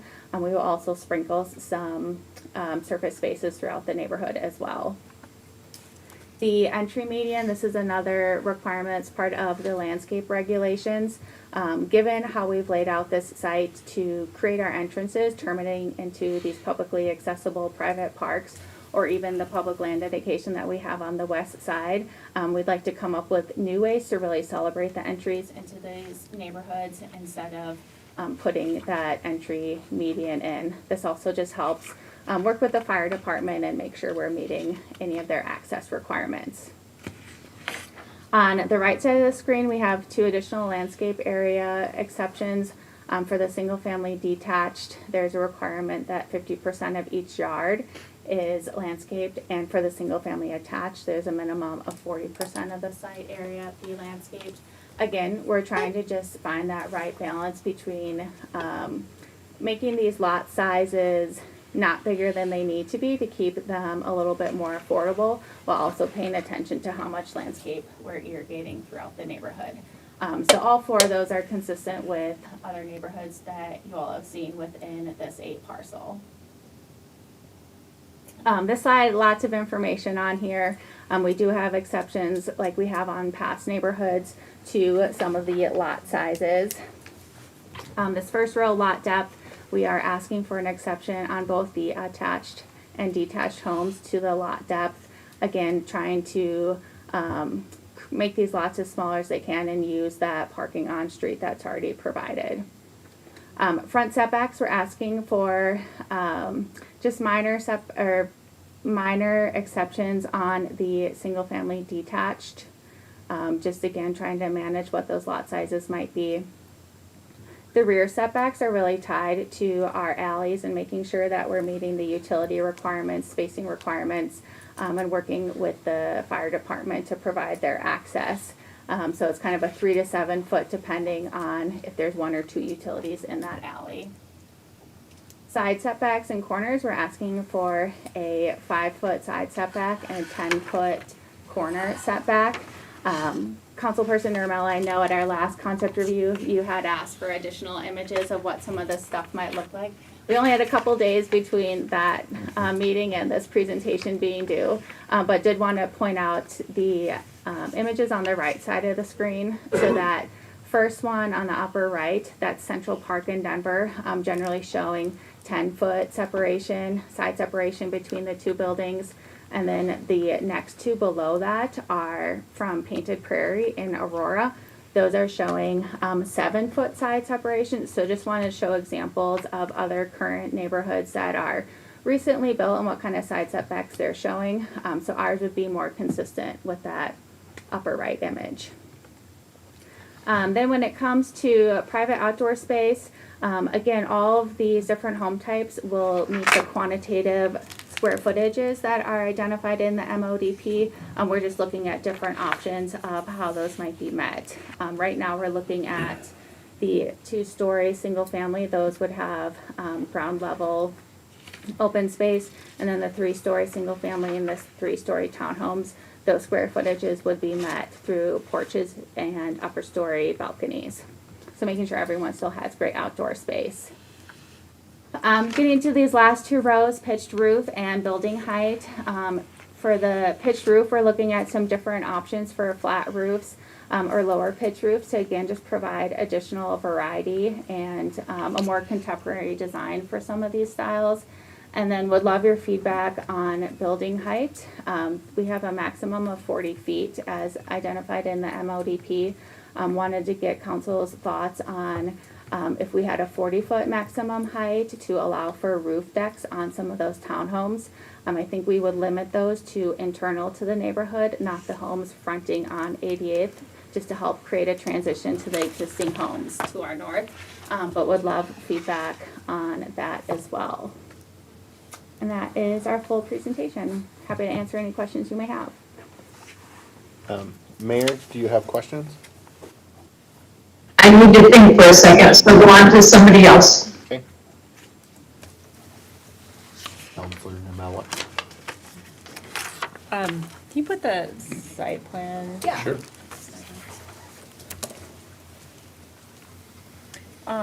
So this first question might be more for city staff. Wondering about the connectivity to the streets on the north side of 88th. It just seems like we're sort of ignoring the street grid pattern on the north side. So wondering, are we encouraging that, or is this just proposed? Are we again, would we have a problem with having more street connectivity? So I don't think we would be opposed to more. This design obviously doesn't incorporate every street connection that's shown on the opposite side. The applicant probably has some thoughtful reasoning behind that. We do see the Irving Street main connector that was approved with the master ODP. And it looks like just one other connector, and I don't know what the cross street is, but probably want to refer that to Bonnie. Yeah, I think a lot of this, we worked through a lot of these details with the master official development plan, trying to find the right balance of how many connections were made just from a standpoint of preventing cut-through traffic, things like that. So part of the master official development plan, Irving Street was shown as an access point, as well as one kind of a midpoint in A5. Sorry, I'm scrolling the arrow and you can't see it. And then we had contemplated possibly one in A1. I think the biggest challenge is so many of those homes are siding to 80th Avenue instead of fronting it. And so many of them are single-story ranch homes. And so just the lot configuration is so different than what we're proposing here. So trying to find that balance of creating those connections. It was actually staff's recommendation to add this access point, kind of the middle one on the right parcel, just to promote a little bit more connectivity in there. Yeah, I mean, this is more of a new urbanist development, but it's definitely lacking some of the, the connectivity to the surrounding neighborhood. So that's a little disappointing to see. With the park space, I'm curious to know, you know, a lot of people will want to be able to walk there and or drive and park there, depending on how it's being used. It's very similar in size to the park across the street. So as we all think about how it's, how people have room to access that, how it's parked, this doesn't seem like there's a lot of on-street parking or access to this space, especially if we have some housing that's fronting onto it. I feel like the access to this park isn't that great. To the public land dedication, do you mean? Yes, the park that would be, or, yeah, but, so this plan, how does it respond to the fact that we'll probably have limited parking, on-street parking on 88th and Lowell to this? That's purposely why we added the north-south street on the west edge of A1 to, so that we would still have homes fronting on the park to help activate that, put eyes on the park, but still have on-street parking on that western north-south local street to provide access to the park, once that's designed, if additional parking is provided, that's easily accessed, or if the ultimate design of that public land dedication doesn't have parking, you still have that north-south local street to provide on-street parking. And then we do have on-street parking on 87th on the south side of the park as well. So other than 88th and kind of this northern edge of A1 that has homes directly fronting on it, the rest of it does have on-street parking. I would suggest, if it's possible, to bring that street all the way through, even if it's a right in, right out, because otherwise, if you have a lot of your parking for that park along the street, whatever that street is, then as they're exiting the park, let's say it's used for soccer fields or something in a game, everybody's driving out through the neighborhood, and instead of just getting back out on 88th. So that's a suggestion I would make. You can look at that. And then, sorry. And Counselor, just for clarification, that's the edge road, right, on the east side of the. West side, Or yeah. yes. Oh, but sorry. On the east side road, you're saying connect that all the way to 88th is the thought of that. Yeah, to limit, I mean, you're talking about cut-through traffic, but you're gonna, will a light be needed at Irving? Do we know that yet? At 88th? No? We don't know that. Not yet, so, okay. The greens, like the park spaces, I am a little worried about those little internal spaces there, kind of cut through with they have the street running through them. I mean, if you kind of consolidated it, I know what you're trying to probably match some other connection down to the south on Irving, but it's kind of sad the green spaces are broken up, or along Federal, there's just one little one that's kind of not interrupted by a lot of streets. Yeah, we've continued to refine this plan too. When we submitted this presentation in September, we've continued to look at it. And some of the kind of the bigger changes we've made, kind of the square park on A5 on the east side, we've increased the size of that one to take a little bit more advantage of having that kind of tucked in park. On the northeast corner at 88th and Federal, we've shrunk that one down since it does have streets on the north and east side. It's a little bit less accessible. So we've tried to make some of these more internal spaces that are fronted by homes a little bit bigger, to your point. Okay. And then the the heights along 88th, and how sensitive are we being to if there's a lot of one-story homes across the way and then we have 40-foot townhomes across from those? Yeah, that's something we've continued to look at too. So right now you're seeing on kind of the left side of Irving, we have, those are primarily two-story, single-family detached. We've kept those as two-story, kind of just to the right of Irving in that medium yellow color. Those are three-story detached, and we've actually converted kind of the peach townhomes on the right side, the three-story detached, to create a little bit better of a transition, not having, at least having the attached product adjacent to those homes, especially once you get to Federal, where, I forget what that comp plan land use designation is, but it's a little bit higher intensity. So like I said, we wouldn't put any of, we wouldn't have any roof decks or anything on that side, but trying to transition from a little bit lower density on the west side to a little bit higher density as you get closer to Federal. No, I get why you did it. I feel like, there's definitely might be some sensitivity from the residents on the height. Perhaps you focus in on how you can make the elevations be more responsive in design to the style of homes, maybe more pitched roofs. Thank you for moving the architecture along from the original image. I would definitely encourage more brick, particularly on the elevation 3 option with the flat roof. It just seems a little disjointed in the design. That maybe it would be anchored better with a more consistent brick ground floor. So I would not be open to less brick. Primarily on that front elevation. That one, just any of them. It's just, modern design is challenging sometimes, and it looks a little like it's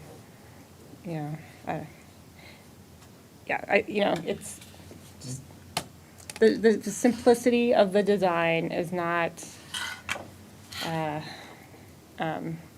doesn't help if you don't use better materials, let's just put it that way. And then the last thing that I had a comment on was, I agree that entry median seems very 1990s concept and doesn't really match the surrounding, neighborhood context. No one else in the surrounding neighborhoods has an entry median, and I just don't think that would be appropriate here. I'd rather people feel like they're not kept away from entering into Irving. This should be a public street. Yeah. The amenities that you're gonna have in the center of the development should be something where people feel like they're not having to enter into a private neighborhood. Okay, thank you. Thank you. Counselor Baker? I find your colors very difficult to understand. There's not a meaningful difference between the colors. And yeah, yet- seeing it on this screen, sorry to interrupt you. I think we need to intensify those because when we look at them, they look much different. So we'll improve that, sorry. But you can use red, blue, and green. Because it's meaningful, because some of those blotches are separate homes, and some of those blotches are this massive sixplex front. So if you can't tell what they are, it's very difficult. As you already know, I think that you're hostile to cars. Like, where are they gonna push the snow when it snows? And that's something, as we get into the official development plan, we take a very close look at that, looking at different places within the neighborhood that can be pushed, and then what landscape material goes in those locations, just to make sure that we're sensitive to this. So, we take this concept, we want to hear all of your feedback tonight, and then we go dig into the details of each of those tiny little spaces to make sure that they work. And maybe was a pharmacist for so long. I'm very opposed to breaking rules. I think rules have come about for good reason. I was just in a neighborhood on the west side of town. They don't allow parking on one side of the street. Makes it very difficult for the people who live there. I also saw lots of really cul-de-sacs with cars parked in them vertically, like the guy who got the ticket at our last meeting. So, and I am concerned about cutting down on the amount of landscape space, because doesn't all that hard surface increase the wastewater flow off the property? Yeah, so just two things. On both A1 and A5, we are being incredibly mindful. We're actually increasing the open space for private, publicly accessible private open space. So, sir, we concur with you, always have. So I think we were talking about exceptions about the way it's written today in the underlying mixed-use neighborhood and how we're complying with that. So overall, we are increasing the open space. I thought I saw some place where you said you wanted to go from 50 to 35. That, yes, couple of nuances. So publicly accessible private parks, we are exceeding what the requirements are. The on-lot landscape areas have decreased, and then the attached landscape areas have decreased. So trying to find more of that publicly accessible park space and smaller on-lot landscape areas. So doesn't that increase runoff? So all of this complies with the master drainage studies that have been part of Uplands. So it's consistent with what those studies have shown. Okay, really, those are my comments. Councilor Seymour? Thank you. I would lean more towards more brick. I know there's an expense on that, but the other side is surrounding homes are a majority brick. And so I think that just gives it more of a lasting. I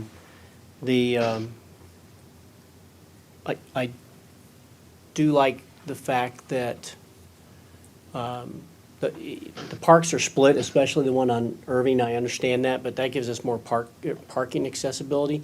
But I do concur with Councilor Nermella is that if we activate that park in a big way, that's going to be a traffic mess. So thoughts on that. And I don't know if we can work with staff and see how we can work through that extension onto 88 as well too. But it's, yeah, soccer pandemonium. And everybody drives really well after a soccer game. Of course, you know, van to van insanity. So, yeah, that's this small items. That's great. I don't have much other than what's been said. The colors would definitely help because it's very difficult to provide feedback on on that and where things are placed. And then just a note for even conceptual and or presentation purposes, if we could keep things similar so that we could understand. So like in here it says, in your key it says townhome, but in other places it's listed as SFA townhome. So, I mean, I understand like what the concept is, but for those that aren't engrossed in all the details all the time, it's very difficult to follow. Because there was, when I first read this, I had to flip back and forth and even, I'm in it all the time. I had to go back and look up SFD, SFA, and like I understand like what am I reading here to understand, you know, what's being presented. So just presentation wise, it's that's my feedback. But other than what's presented, I think snow is a big key, especially in these tight-knit communities, for snow removal, and where to place the snow is key. Because there's not much street space, there's not much open space to push it onto. So that is a factor. And then, again, the parking, if we're gonna activate that open space area. I know that this was the original plan, is to have that shared space, but I don't know if there's any possibility of maybe equalizing it across the board. I don't know what that looks like. And not have such a big space that we can equalize it over the parcels. I don't know what that looks like. Do you mean the 11-acre public land dedication? Yeah. So that's what's in the approved master ODP and what's this close to being platted and dedicated. Okay. So I think that's challenging. So it's but not, yep, okay. So other than that, that's my thoughts. Councilor Zadi, do you have anything? It would be duplicative. I'm good. Mayor? On page 5 of the slides, it's probably for us more than it is them. What are we going to do for the community that's already there, how can they safely walk there? Are we going to put in some enhancements for crosswalks? Either, I think Lowell needs one, and I don't know the cross street that is to the north of, and because of all the legends, I don't know how many streets up it is, but somewhere in there to be able to cross the street and get into the dedicated, park area. I just think we need to be thinking about that. And I know we have different cities that use different techniques, whether it's you push a button and you have that loud flashing so people see it. I know people still go through it like we do the red lights, but we need something to keep kids safe and families going across there. The other thing I agree with, if people are accessing from 87th and you're parking on the west side for the park, they're either going to have to go up and around or turn around or drive through the neighborhood to get on the right side. So I agree, how can we make an access on both sides to get to use that park? On page, slide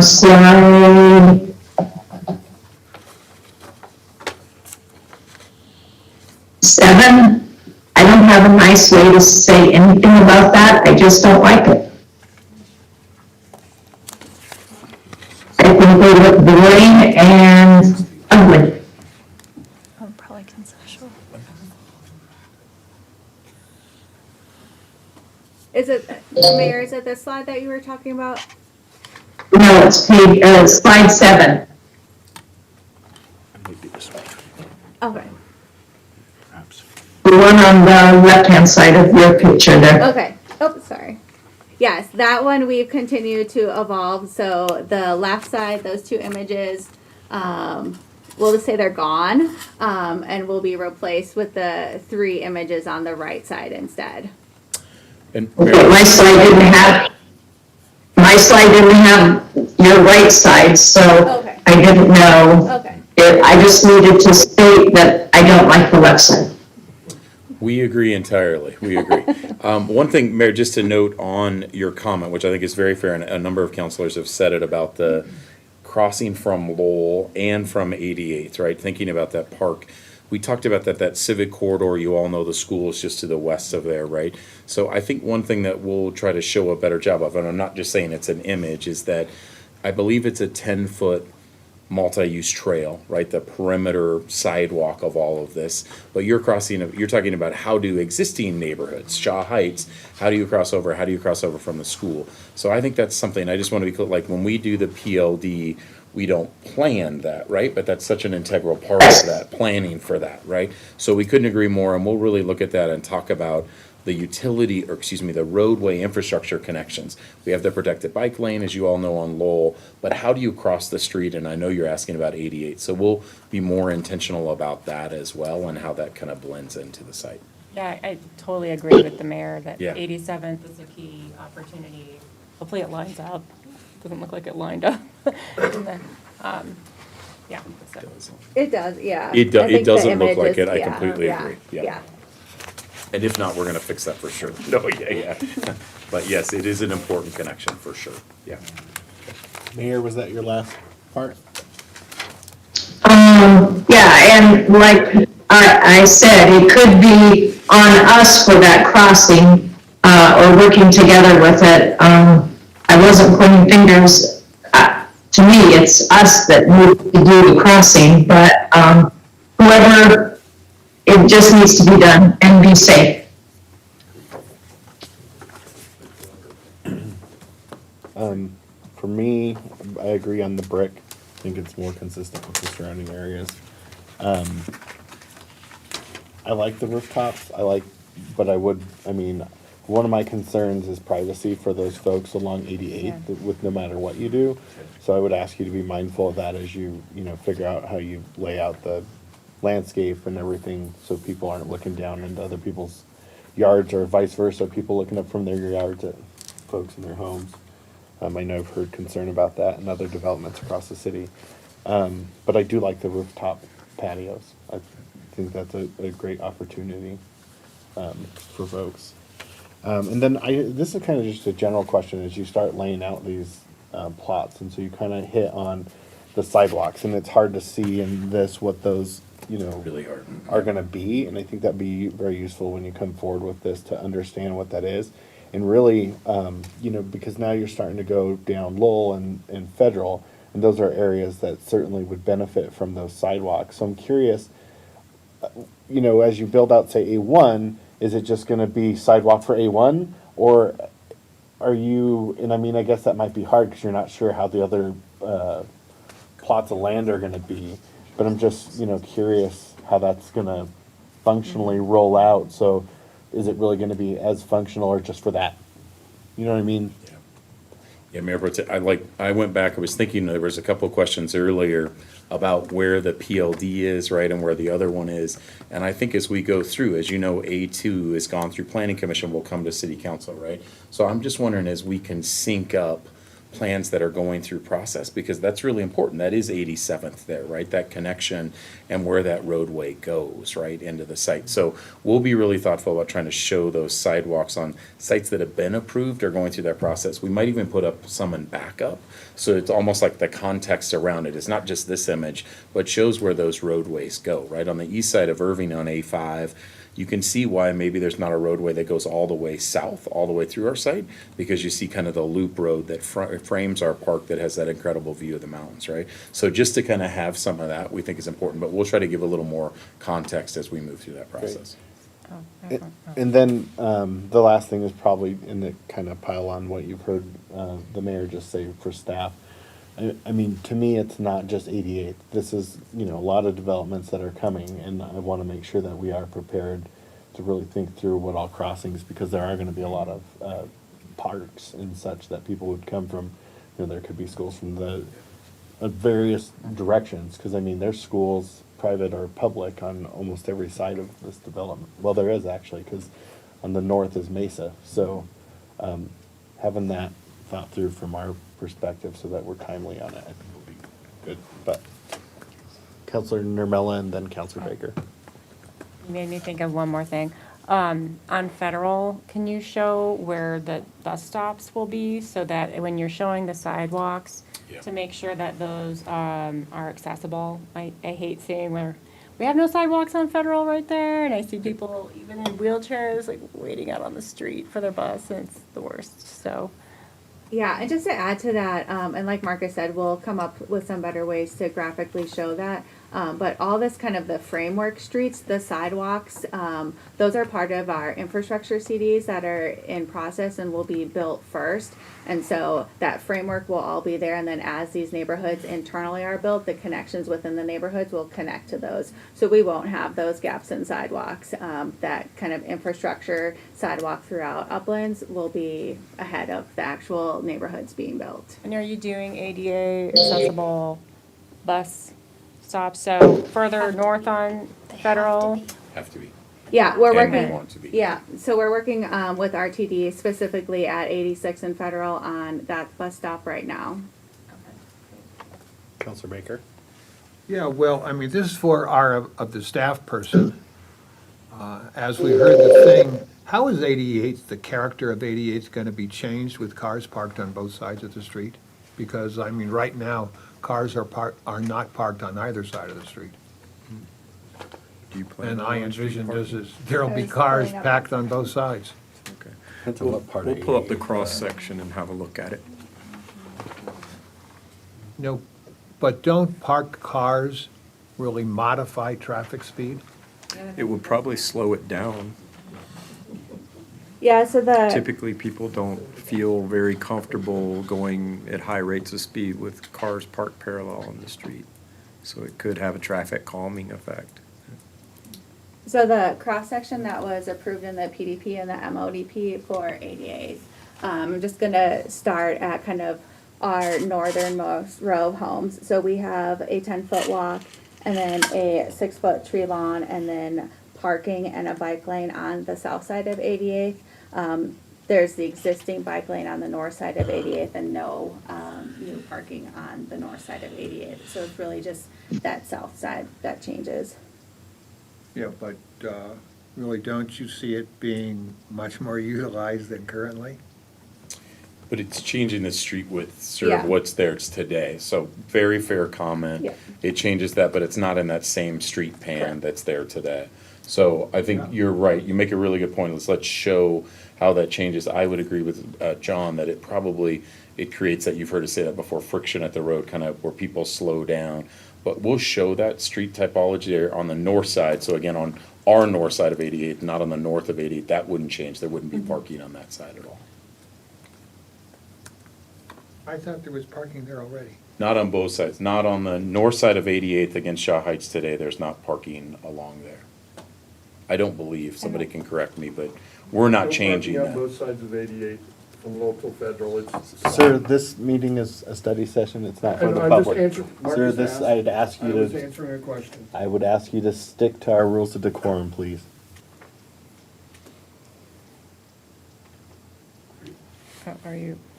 Are you wanting to see parking on the north side too? No, Slow the speed? I was just curious how it was gonna impact it, you know. I see cars pulling out into traffic as adding more incidents for collision. How's that? Yeah. Well, hopefully You know, I mean, it makes it look more like residential areas of really Denver, where cars are packed on both sides of the street, and it's truly a dangerous business.